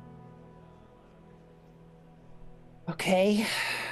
Well, it's still a bit of a risk no matter what we do, but The implication is, if you are evil of heart, it will be horrible to you, and not so much if you aren't. fair enough. Well, technically speaking, no one's pure, but at least our intentions are, right? I'm not touching it. No, best you don't. Fair. Well, do we have any idea that you put Death Ward on us? No. You've done that before though, haven't you? Yeah. You cheeky. didn't know- hey, Sel, you've got Death Ward on you. Hey, Go ahead. I No, can't die. but like, but do I know that do I know that you put some sort of buff on me? I don't. Like, not No. you. That's why I'm asking, because No. it's meta of me to talk about it if I don't know.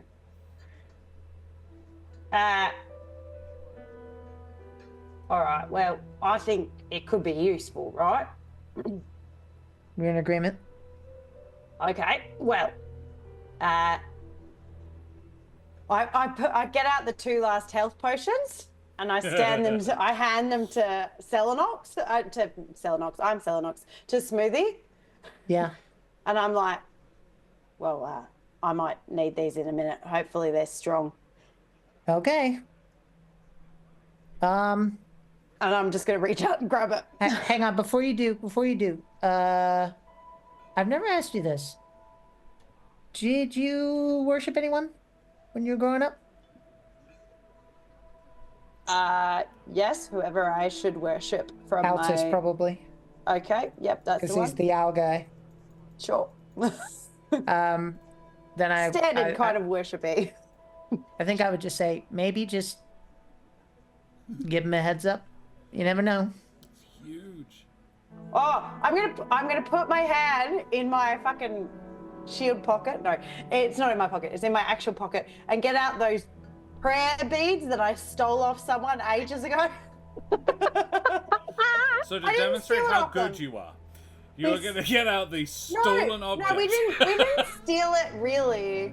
It was given to me, but someone else kind of wanted it as loot, and I ended up with it. That's right. Yes, it was. I remember But that. it Yeah, wasn't like you a did steal stolen. It was I like think no, it you was just Stella happened to have Trish. it. Yeah, and you were trying to decide before you knew each other at all. Really, you were trying to decide. And who then- should get It was I bad ended up with- communication. It wasn't. I theft. ended up with all the things, but Yeah. it was Yeah. a gift.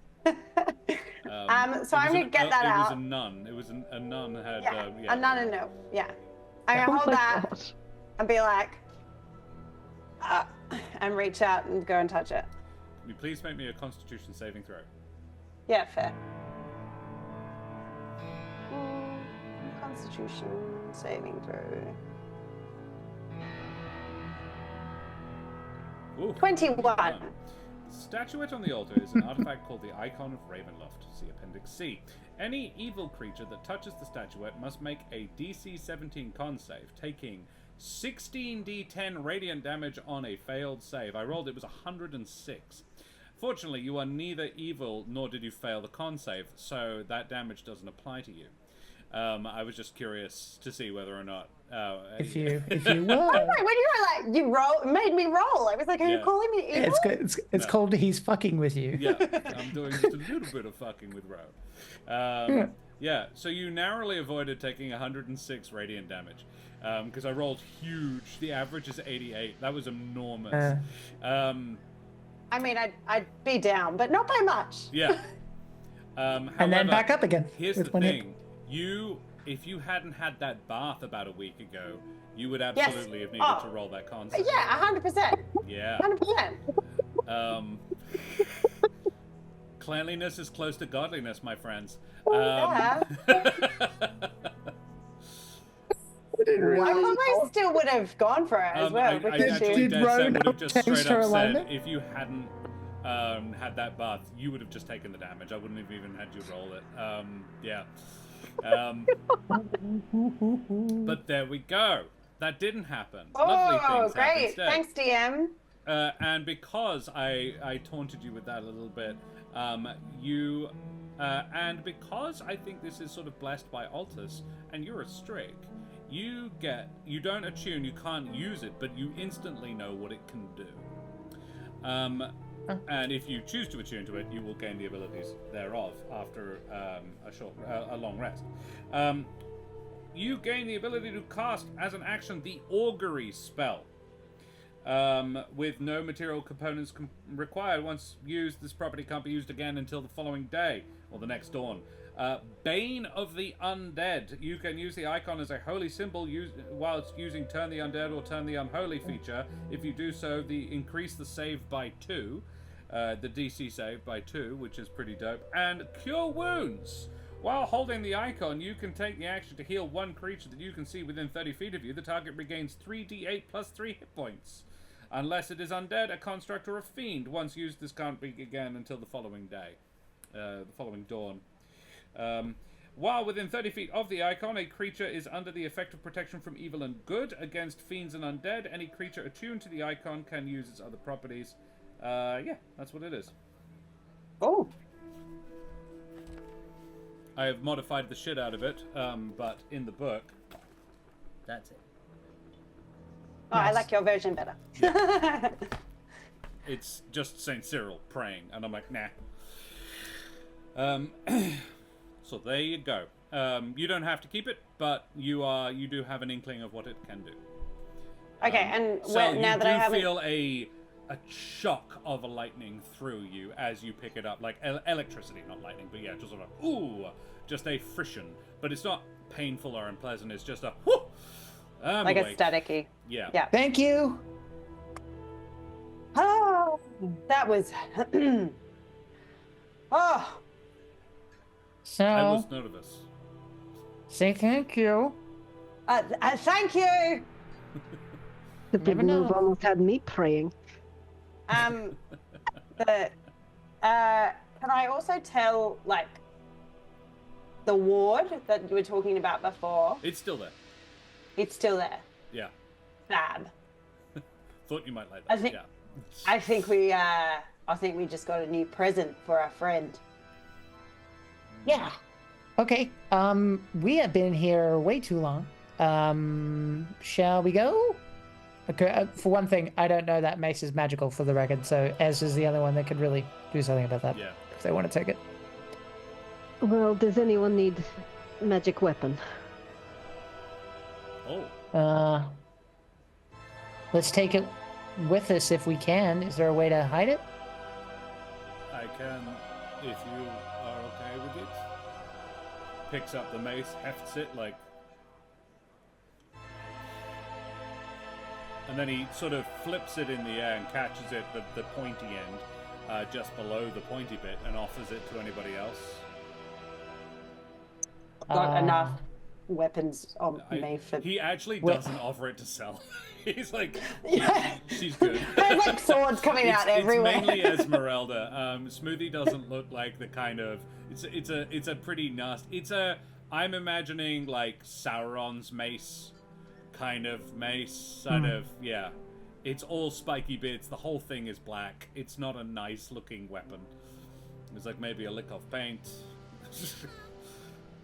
We need to figure out what it does, so maybe it's better off with one of us, and we can figure out what it is and go from there. I guess I will carry it. Yeah, you take the Black Mace of Terror.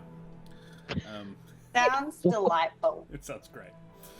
I think the Mace of Terror might even be in the D&D Beyond. You might be able to just equip that. But yeah, he also has a suit of chainmail and a fern-lined black cloak embroidered with golden thread. If anybody cares.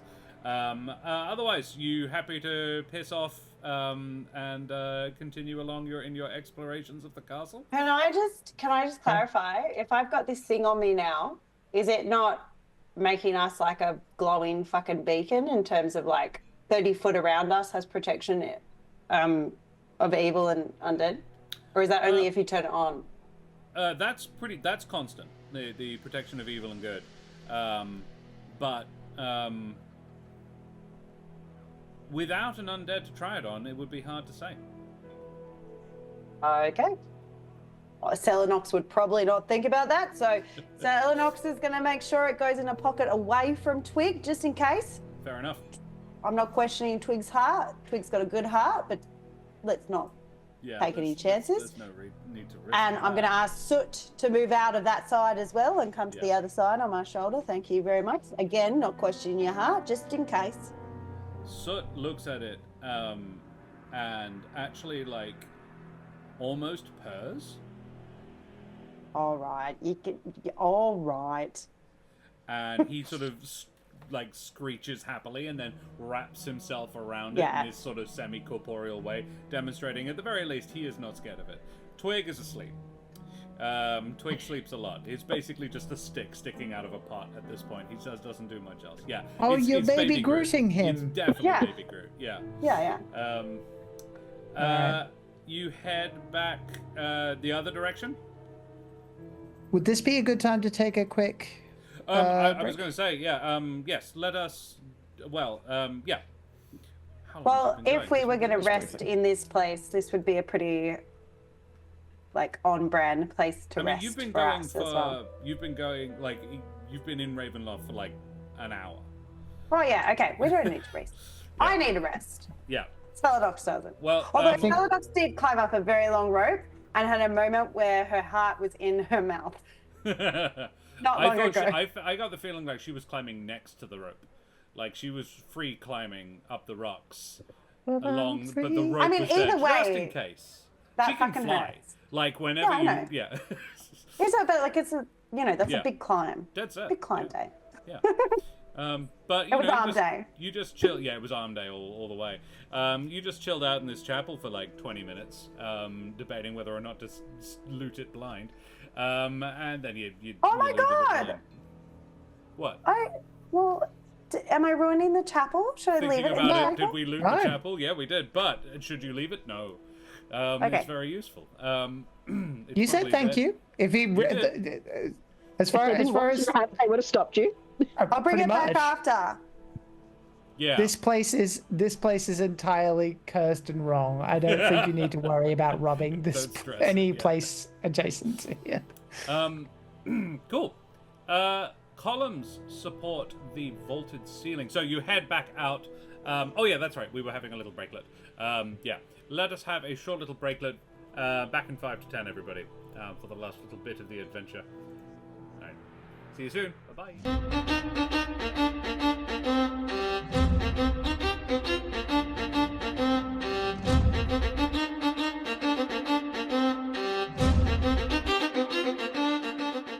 Greetings, everyone. We are back in Ravenloft. It is a beautiful day. Sun is shining, birds are swaying, trees are singing.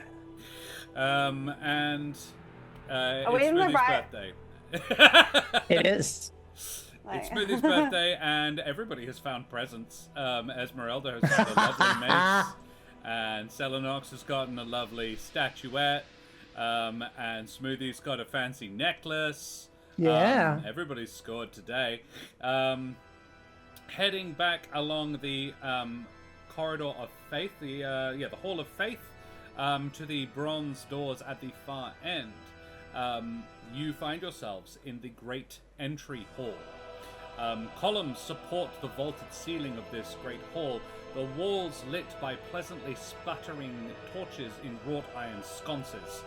Angelic beings cast in stone gaze down from the ceiling, which is itself a glorious work of interconnected pieces of art, displaying the ascension of the Amaranthines, the creation of the material plane. Dotted around in small groups are elegantly dressed men and women, talking in quiet tones. They seem to pay you little mind. The east and west sides feature great bronze doors. You've just come in through the eastern one. To the north, a wide staircase climbs to the upper floor, and you can hear soft music playing up there. To the south, a splendidly lit hallway contains another set of bronze doors, beyond which you can hear organ music. Playing a somewhat jaunty tune, actually. Oh. Not like Baby Elephant Walk, but like, I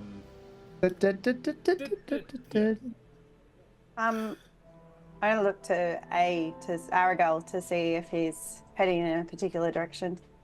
were you carrying the wine as, like, Mm-hmm. yeah. Aragal says, indicates up the stairs, but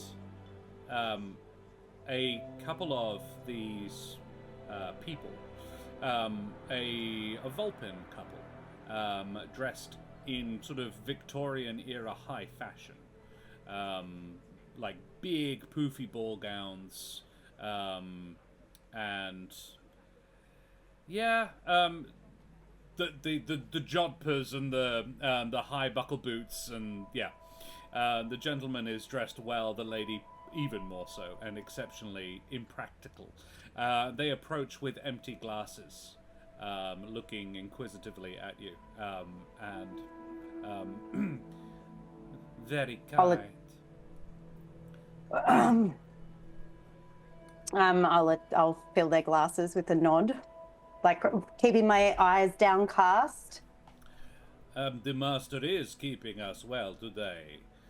I thought that was enough wine until dinner. And his lady friend titters amusedly. I wonder what the big surprise is all about. Before they move away again.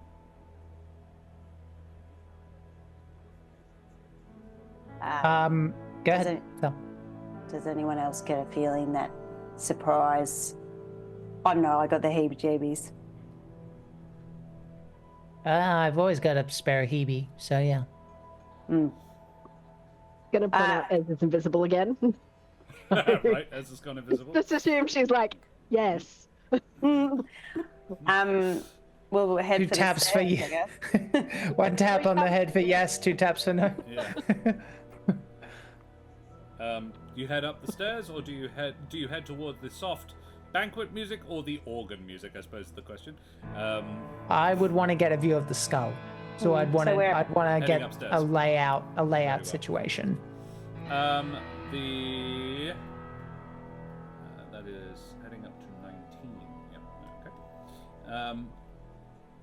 Okay. So the stairs are huge, 30 feet wide, and they are, like, the staircase occupies the entire northern wall of this area.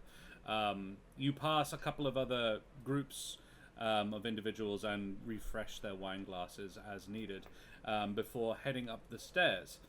This massive stairs rise to a landing 20 feet wide by 40 feet long. Stone arches support a ceiling covered in frescoes 20 feet ahead, depicting armored knights on horseback, their fine features like highlighted by the sun coming in through the window.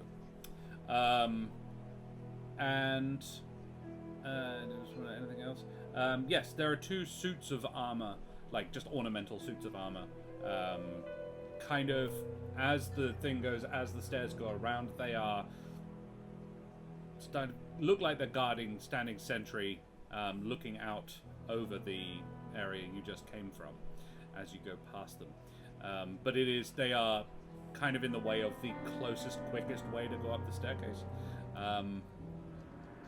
As you head past them, can I get you to... So Smoothie and Celinox are carrying the vase between the 2 of them. I assume so, yeah. Yeah. Or I'm directing if it doesn't seem feasible. I'm just like, no, make sure you serve the customers properly, the clients, the guests. That's that a good would word, actually, guests. I mean, yeah, if that's what you want to do, that's actually funnier. Yes. So this big burly woman Smoothie is might be carrying enjoying it around a this little bit vase, more and than Smoothie he- is this little bat folk that sort of Little make the tiny being, bit of and- revenge for all the Yeah. set training sessions every Yeah. morning. Just like, it's like, no, not like that. In which case, Smoothie, can you make me a perception check? Unfortunately, this is Okay. not with advantage. Nah, all good. All good. All right, that's fine. 18. 10 plus 8. 18. These suits of armor are trapped. Ah. I assume you mean that they have traps on them and not that they are Pressure wishing plates for in front freedom. of them. Okay. Yeah, they cannot leave. Maybe because they're inanimate. But yeah, as you go past, you can tell that they are actually they are mannequins covered in armor, and there is a pressure plate in front of each one of them, hidden very well by the carpet. But yeah, you can tell from a slight dent in the rug. Okay. You might have said it.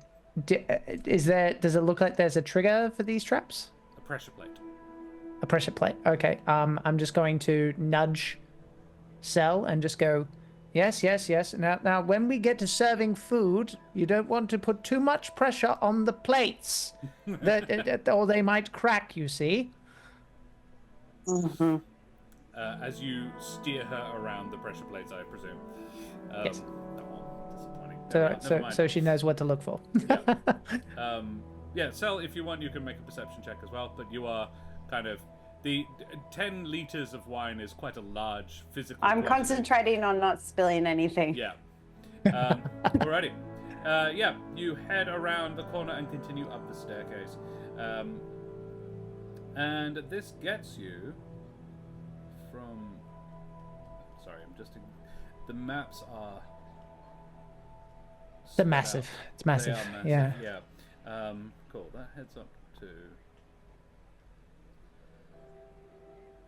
Map for K25. Yeah, that's what I thought. Good. Okay.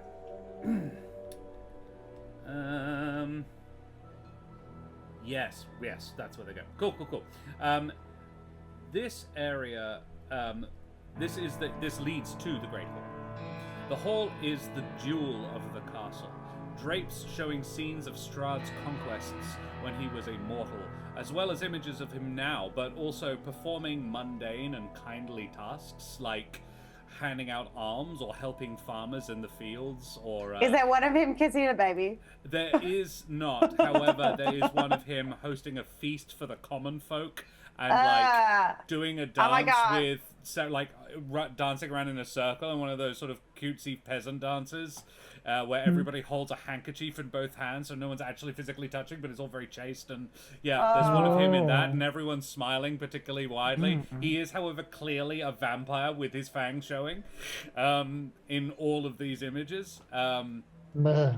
The place is lit by dozens of pleasantly scented candles, and the light from the enormous window in the it's the western wall, not the eastern wall, splashes warmly across a huge skull adorning the wall across from it, above a large door. Here, the place is particularly populated.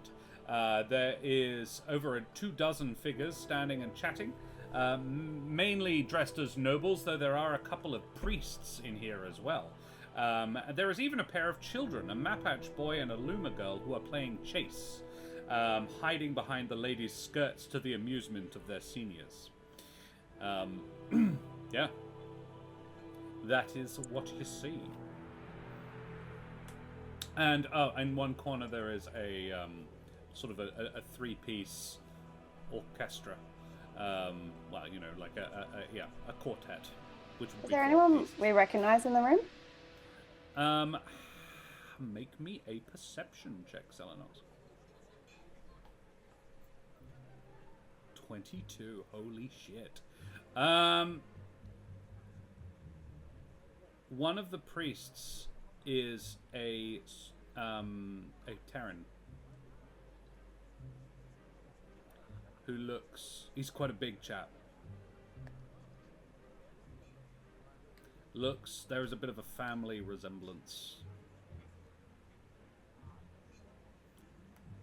Just Yes.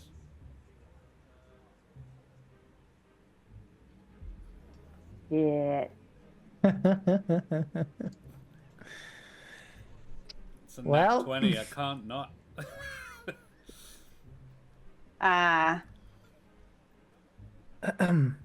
Standing, talking to about half a dozen others. Like he appears to be holding court in front of a large statue of Strahd, with the sun shining through the window, splashing right across him. Is a priest in the vestments of a priest of Titan. He's a Terran in the vestments of a priest of Titan, chatting merrily with the other guests. Oh.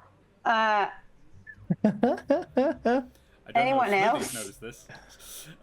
No one else that you'd recognize. Oh, no one else that you'd recognize.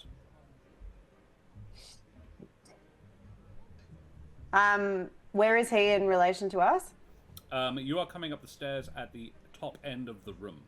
And he is in the middle, pretty much bang in the center of the room. Like at the top of the stairs, or as in we're going up to a No, balcony and he's underneath? You are coming up from underneath, from the floor below, in the top left corner, say, of the room. He is in the dead center middle of the room, with the sun from the window hitting him. They're basically there. A lot of them are standing in the sunlight as oh, isn't this nice sort of thing. Being in the moonlight. And yeah. Is Aragorn close to us? He is about 15 feet away from you. He has decided to keep that's about. He's trying to follow his instructions, and you told him not to stay too. I did tell him close. not to stay close. Yeah.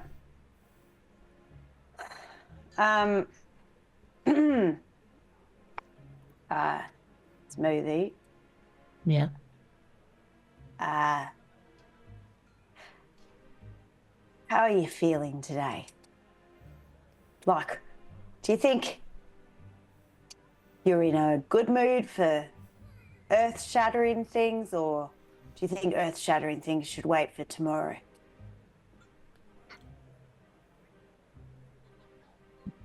I don't know how he'd respond to that. Give me a moment. I think. I mean, it's your birthday, so we can wait until tomorrow if you want. Let's just... Do you think Smoothie of the? Can I? opposing hearing- Does it look like Celinox is sort of looking in a particular direction, or like? I'm not.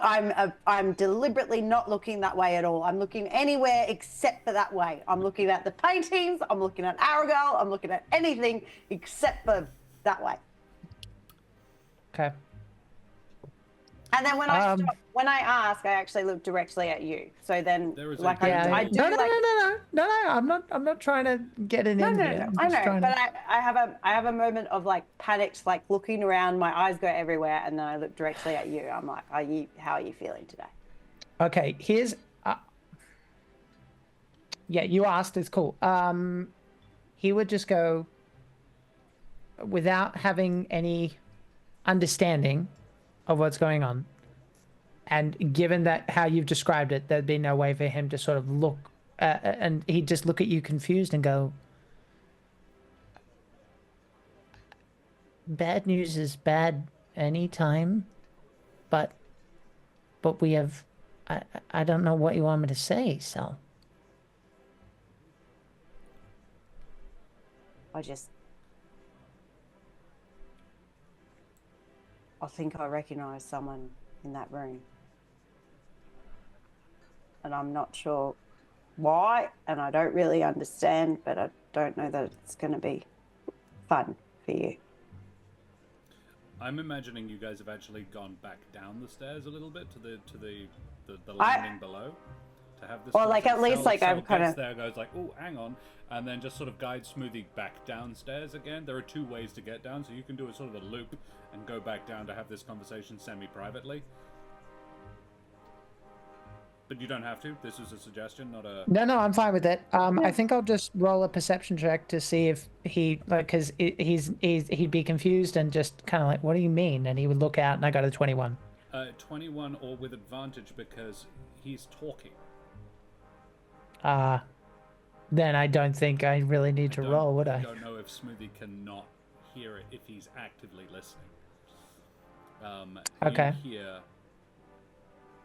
someone say, and then the great god Titan, the great Amaranthine Titan himself came down and told me what it was I must do. The camera would get fuzzy at this point, and it would just kind of turn into ringing, just like the result of a flashbang, and it's just and inside his own head.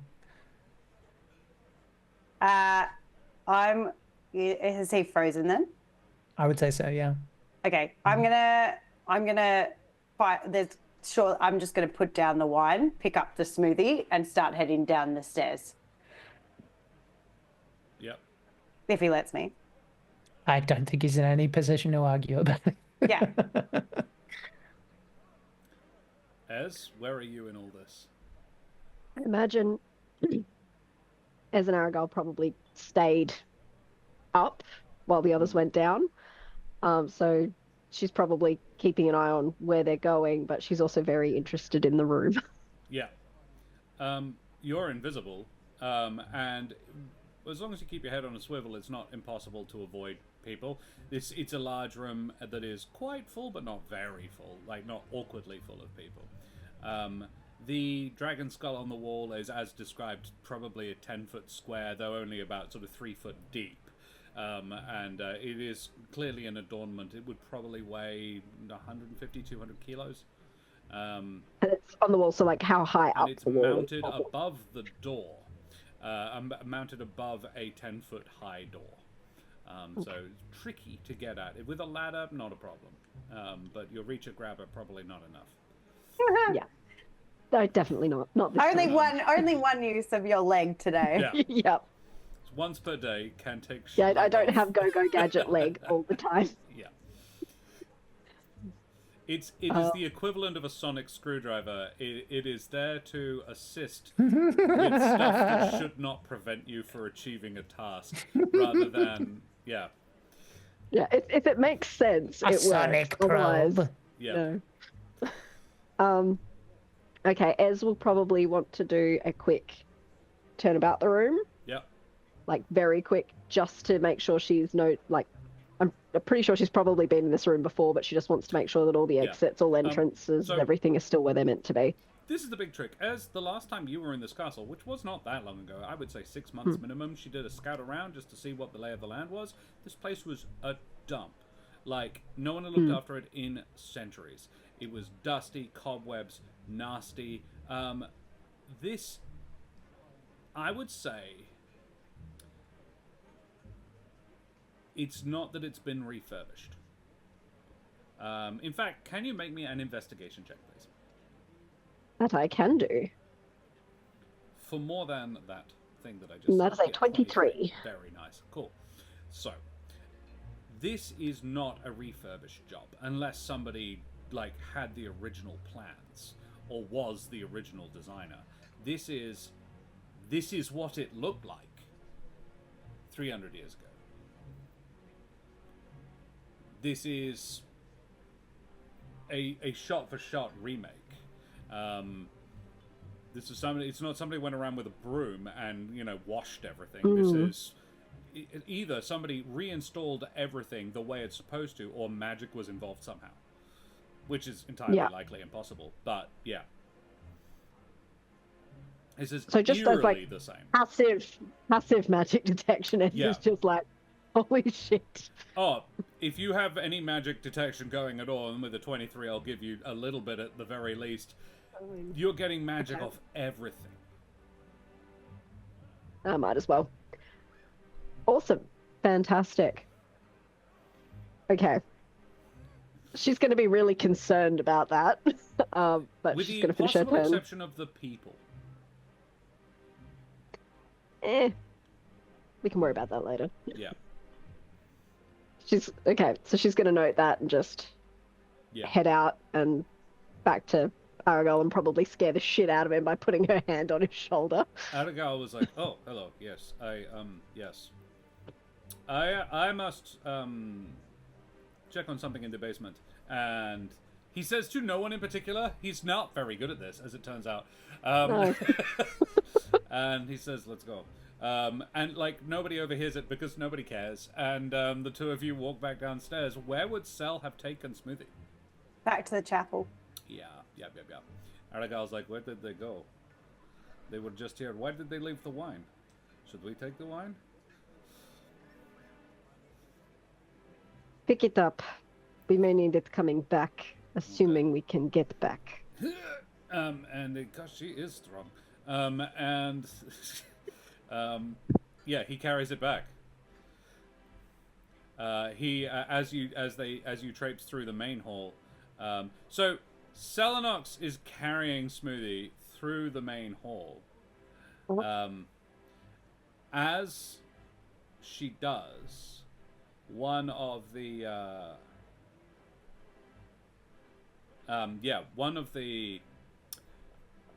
guests, Agalus, says, "Oh, someone has had a little too much fun upstairs already." And the whole group in the main room are like, just have a merry chuckle. But it's not mean, it's more, well, it is, but it's like, poor people. It's, yeah. Yeah, Wow. activist Maguire. Yeah.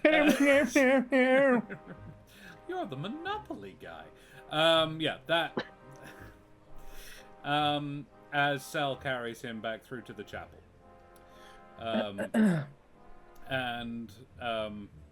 Yes, as you follow along a little while later, Aragorn carries it through the wine thing and then says, "Gosh, they are thirsty up there. I should probably just not talk. No one needs to. I'm drawing attention to myself. I'm a lot better when I'm alone." And Ez will say nothing. When no one's watching. Yeah. Yes. Ez will When I'm say not being nothing. judged by others. Yeah. He's Ez not is even judging sure him you're so there. hard. Like, Yeah. like, Oh no, is she Ez even is saying here? nothing and she's just judging him so hard. She's Yeah. like, shut up, you dickhead. It's like people talking to themselves in this place is not unusual. We met one downstairs. And he heads into the chapel and closes the door and says, "Well, that was quick. I thought you would take longer, but okay. You saw what you needed?" I saw that either Strahd is really good at spring cleaning, or that room The whole looks, castle. or literally the whole castle looks like,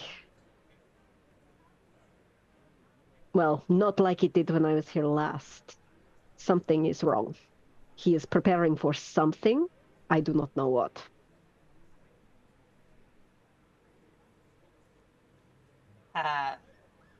Yep. Something's wrong. What is... I Smoothie, feel like more than one thing is wrong. What is wrong? you with us? I know it's not him, mate. I know. God, I wish it was. But Was there something in the room? it can't be him. Can't be. But hey, kid, if it is, we'll work it out. We'll work it out, and we'll work out what shit Strahd's got over him, and we'll...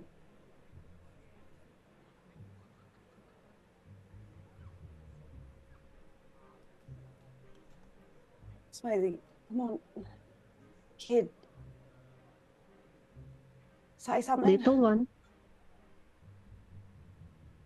Little one. We are not in the dark place.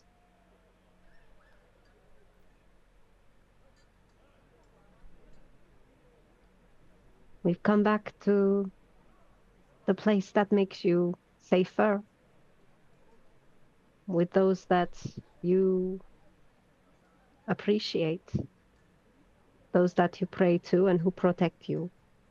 They are here.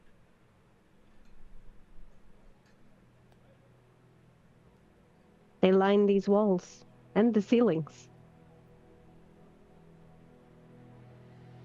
Isn't the light through the stained glass really beautiful? He'll kind of turn his head towards the sun at that point, I think, yeah.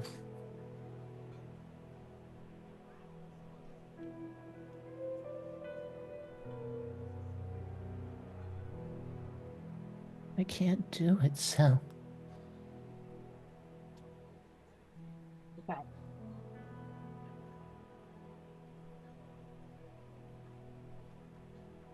You don't have to.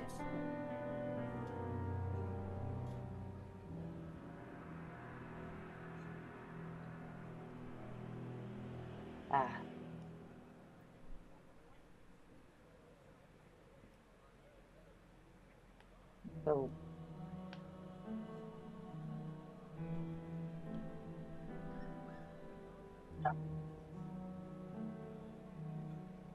What do we need to do? Do we need to leave?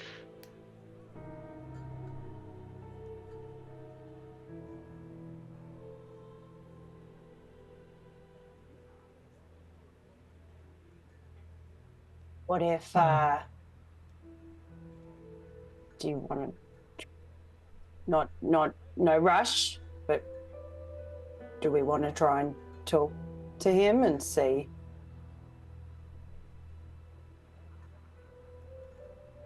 We're gonna have to at some point. But I don't think I'm gonna be any good at... I can... Do you have cloth, wool cloth, soft things? I'll pull my cape out. I don't want to cut it. Wait. Aragal goes over to the kneeling figure, Gustav, and takes its cloak. It's got fur lining. Okay. Stuffs them in his ears. I'm gonna be a little loud, I think. I know we have a job to do. I know I can't fall apart right now. I get all that. It's fine. I just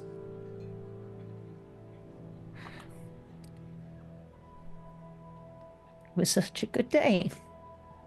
And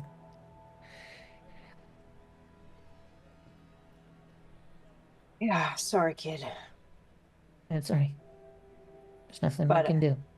Well, yeah, hey, As my grandpa's out there, he was he was taken, I suppose. And I don't know if he's in control or not. But we have work to do, and we need to help the knights and everybody else. I can't look, and I can't fall apart, so I'm going to stuff my ears. And I'm not going to be very useful if I see him, so I'm going to try not to. If you need me, just tap me on the shoulder and let's just try and get through it. how about we try and take him out of the room? We need to be in that room. That's right. You don't want him in the room, that's fine. We'll work out a way to get him out of the room. Then you don't need to put anything in your ears, and if we're lucky, well, at some point, maybe we can try and work out what's going on. Sir Aragal. Simple question. We are talking about the Terran gentleman who was standing directly in the sunlight. Yeah, he's wearing the Titan garbs. That was my assumption, yes. He was standing in the sun. But yes, he won't. That's not vampire.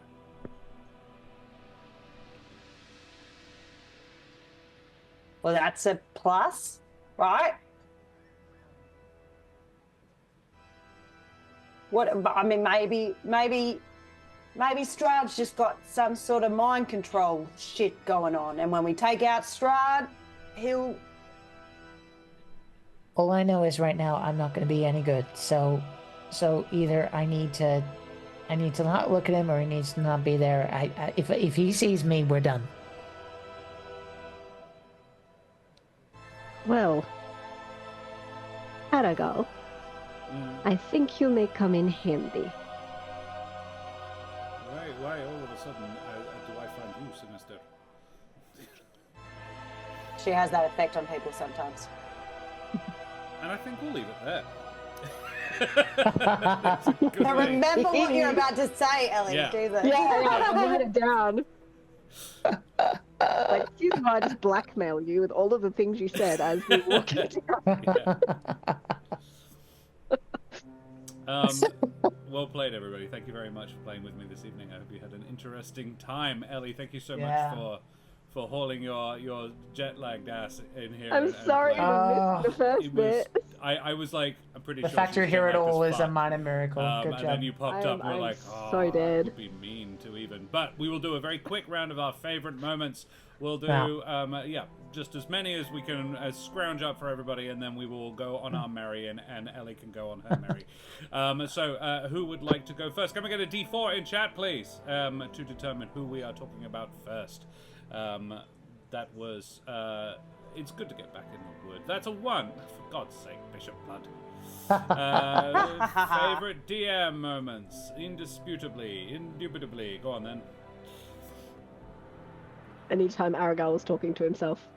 Yeah. It's not a deliberate choice that he was actually an awkward fuckhead.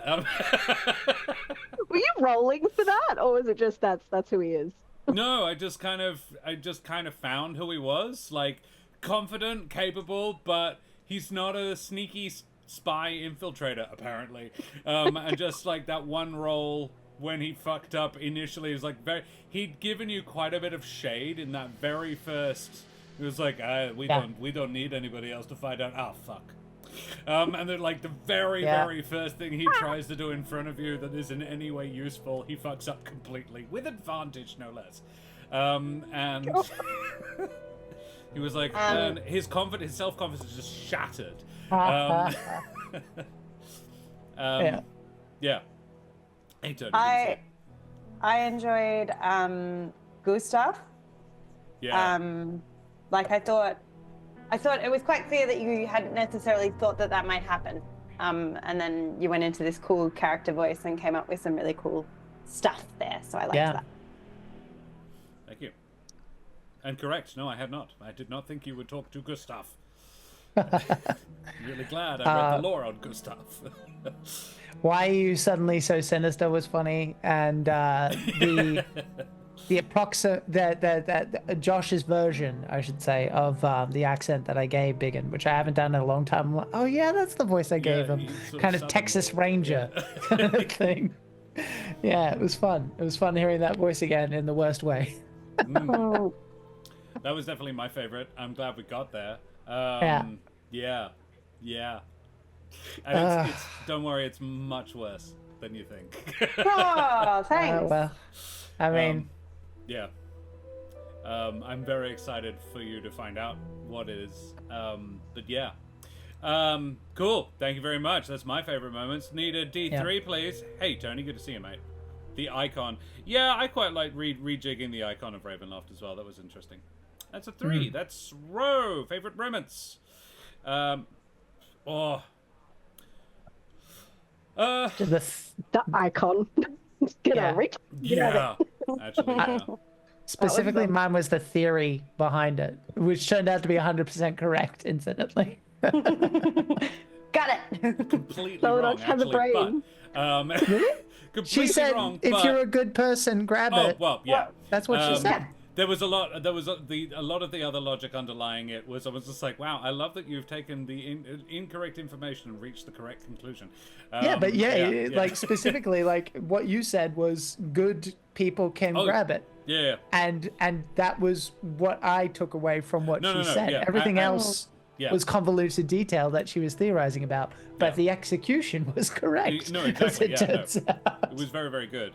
I loved. Just I pick up Smoothie. I put down the vase and I pick up Smoothie, and I just carry him. I was like, yeah, that's what Cell would do. What was the pose, incidentally? Was it like fireman? Was it Cain and Abel? What are we talking about? It's under one arm was what I was imagining. He had I'm gone not like sure. rigid, and she was like essentially carrying a mannequin from his legs sticking out, eyes blank. Tell me I'm wrong, but that's what I was imagining. Right. That works. Or was it more like in the arms? I was thinking like literally because he's so much smaller than me, so I could probably just like literally like kind of hold him almost in a hug. Yeah. So in a hug. Yeah, that tracks. That makes sense. Yeah, cool. Others? I had mine with the Very well then. Favorite self row? Yep.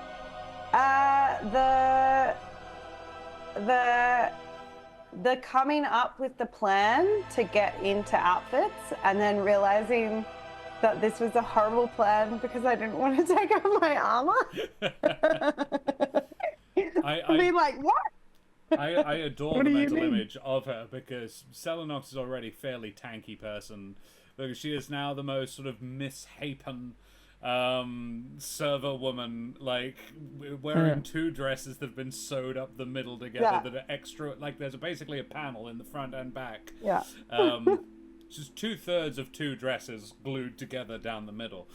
And this, but I particularly enjoyed the mental image of just putting a penny, like an apron, over the armor. Initially, and they're like, no, I'm gonna go full bore on this, damn it. Yeah, that was cute. And I enjoyed the how are you feeling today reaction to seeing Grandad. Like in terms of like Celinox is just like, oh shit, Yeah, How is today going? Like, what do we do? there's no easy way to handle that situation. On None. a scale of So, 1 to capable of dealing with world-shattering news, Yeah. How are we feeling today, Smoothie? Yeah. He's like, why? What do you ask? Yeah. Oh, fuck. yeah. Yeah, Mm-hmm. that was perfect. Yes, Bishop Blood says the double maid outfit, and Twig and Soot, yeah, were also lovely. Yeah, like I'm not going to put this potentially lethal object near Twig or Soot. Right. Yeah, it's very cute. As far as the outfit goes, and I to be clear, I'm not saying this about anything, just the size of it reminded me of like Mrs. Doubtfire and Big Mama's house in terms of the size. Yeah. It's like particularly Big Mama's house, like that's clearly a man in a big broad outfit. In the shoulder she's as huge. well, so she's like almost as wide as she is tall. Yeah. In this dress, like the dress in a only makes femme it worse. presenting dress, this black and white thing, just kind of like, yep, I'm here. I hear you. Dead set in my head, the dress is a pale pink. It's like a baby pink. Yeah. That's adorable. I had a really nice yellow dress at some point, I think. Or was that? You did, but you don't wear it with armor. No, I don't. You could wear the armor over it, and it would look dope as heck. But if you put a dress over the armor, yeah, it just looks bulky and frumpy. I'm sorry, it just does. Yeah. It's fine. It's fine. Particularly with a helmet.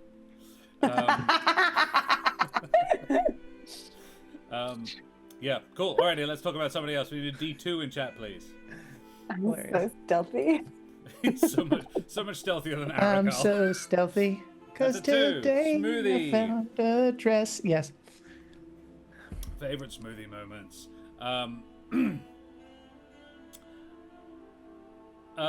Your voice for yes, come along. Yes, it was so fun. Your servant Yeah. voice. I was like, wow, he's an actor. We didn't know this about Smoothie. He can And it actually was so bullshit. exciting, like because I was just so excited about the dress up.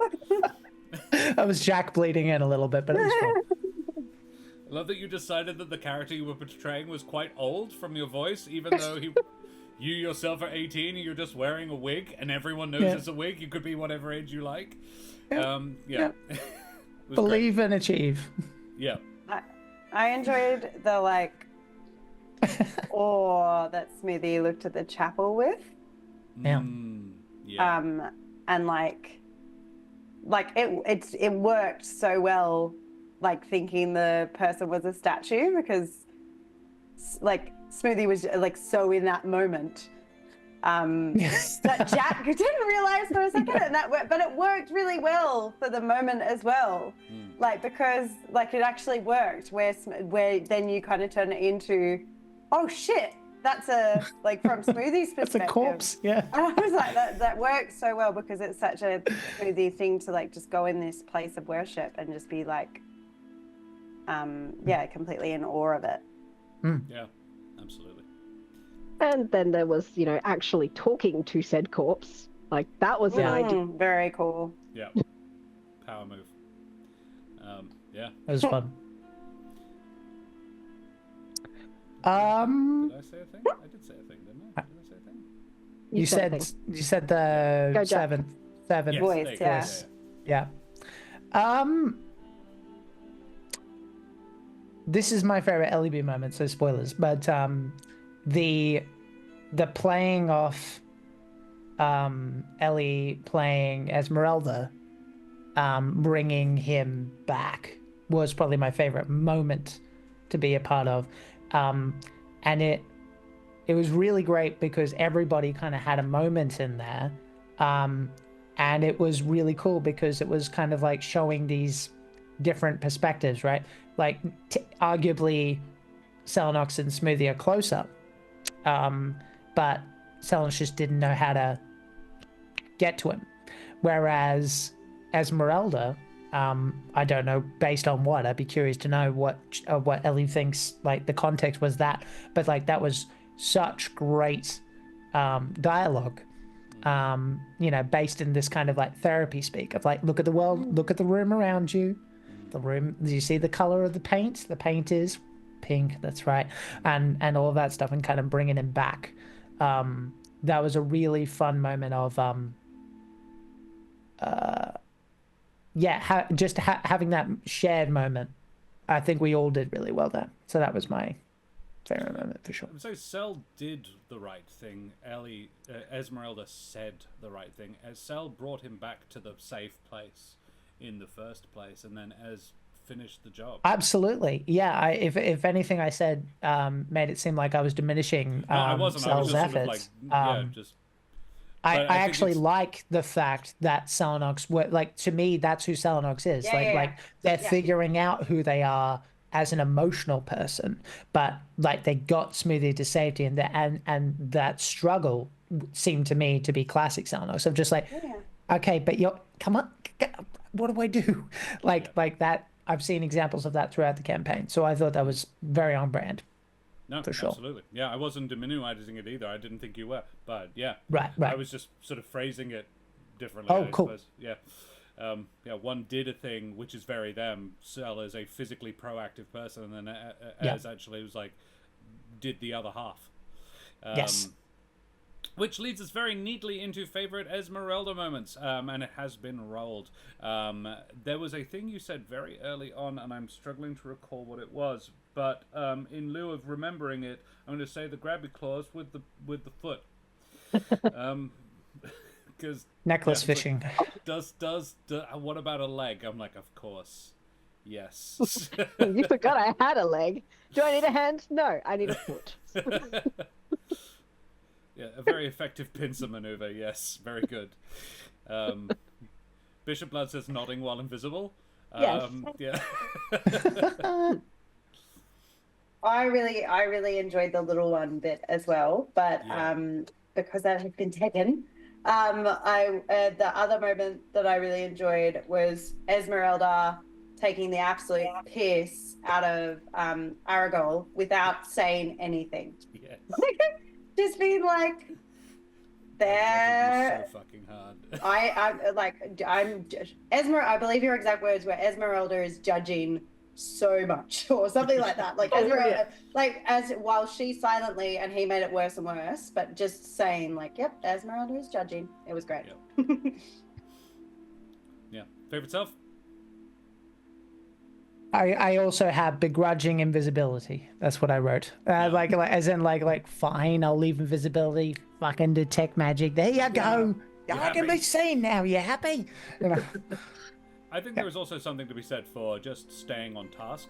Like, I don't know where they've gone, Oh, but yeah. I'm going to finish the sweep. Yeah. Mhm. It's again who as is.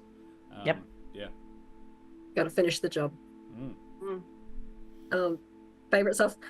Just that I could add some little one-liners in there. That was fun, and I liked the where we ended. I guess. Yeah. Mm. Oh. Me just being like, oh, you can be of use to us now.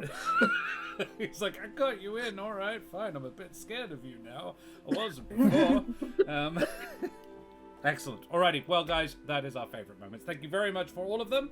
You bloody champions in chat. I hope you've had a lovely evening. We have too. We will go away from here and raid somebody else. But before we go, Jack, who the heck are you? Hello, everybody. You can find me on all the social media garbage at Jack Squarepeg. And as previously mentioned, if you're in Melbourne and you want to wear this thing when you eventually find it, you can find me as a pro GM at www.dungeonmasterforhire.com.au. Because that is my job. That's what I get paid to do. It's pretty cool. Other than that, you can find a whole bunch of things that I'm working on at some point or eventually on my YouTube channel or on Twitch. This coming Thursday, we are doing a all-femme presenting for an International Women's Day Call of Cthulhu adventure. Ellie, I did actually message you about it, but unfortunately you didn't respond in time. I assume because you were on a plane or fucked, one of those. So yes, but it's going to be really fun. It's hosted by my sister channel, Den Mother Plays, who's great, and she's from the Philippines. Her adventure is set in the Philippines, and that is going to be a really fun adventure. I will be there in spirit. I'll be producing and hosting, but it's all femme presenting for International Women's Day, so check it out there. Thursday, 7:30. Other than that, Trouble Over Yonder, Pop Cthulhu Cowboy Show, Jack Squarepeg YouTube, and Time to Harvest will be coming out very soon because I think we're finishing Chapter 2 with LEB tomorrow as far as the recordings go, which means that I'll finally have enough footage that I think that I will feel confident enough to roll things along. Yeah, thanks for your support. Marvelous. Is Den running that game in her ongoing world? That's a good question. I don't quite understand it though. What do you mean? As in, I believe Den runs a game in the Philippines inspired setting. I think online. That is true. I get the feeling that knowing her, my guess would be that she probably uses influences from it. But for all we know, she might have run that adventure already for that particular group. So who knows, maybe.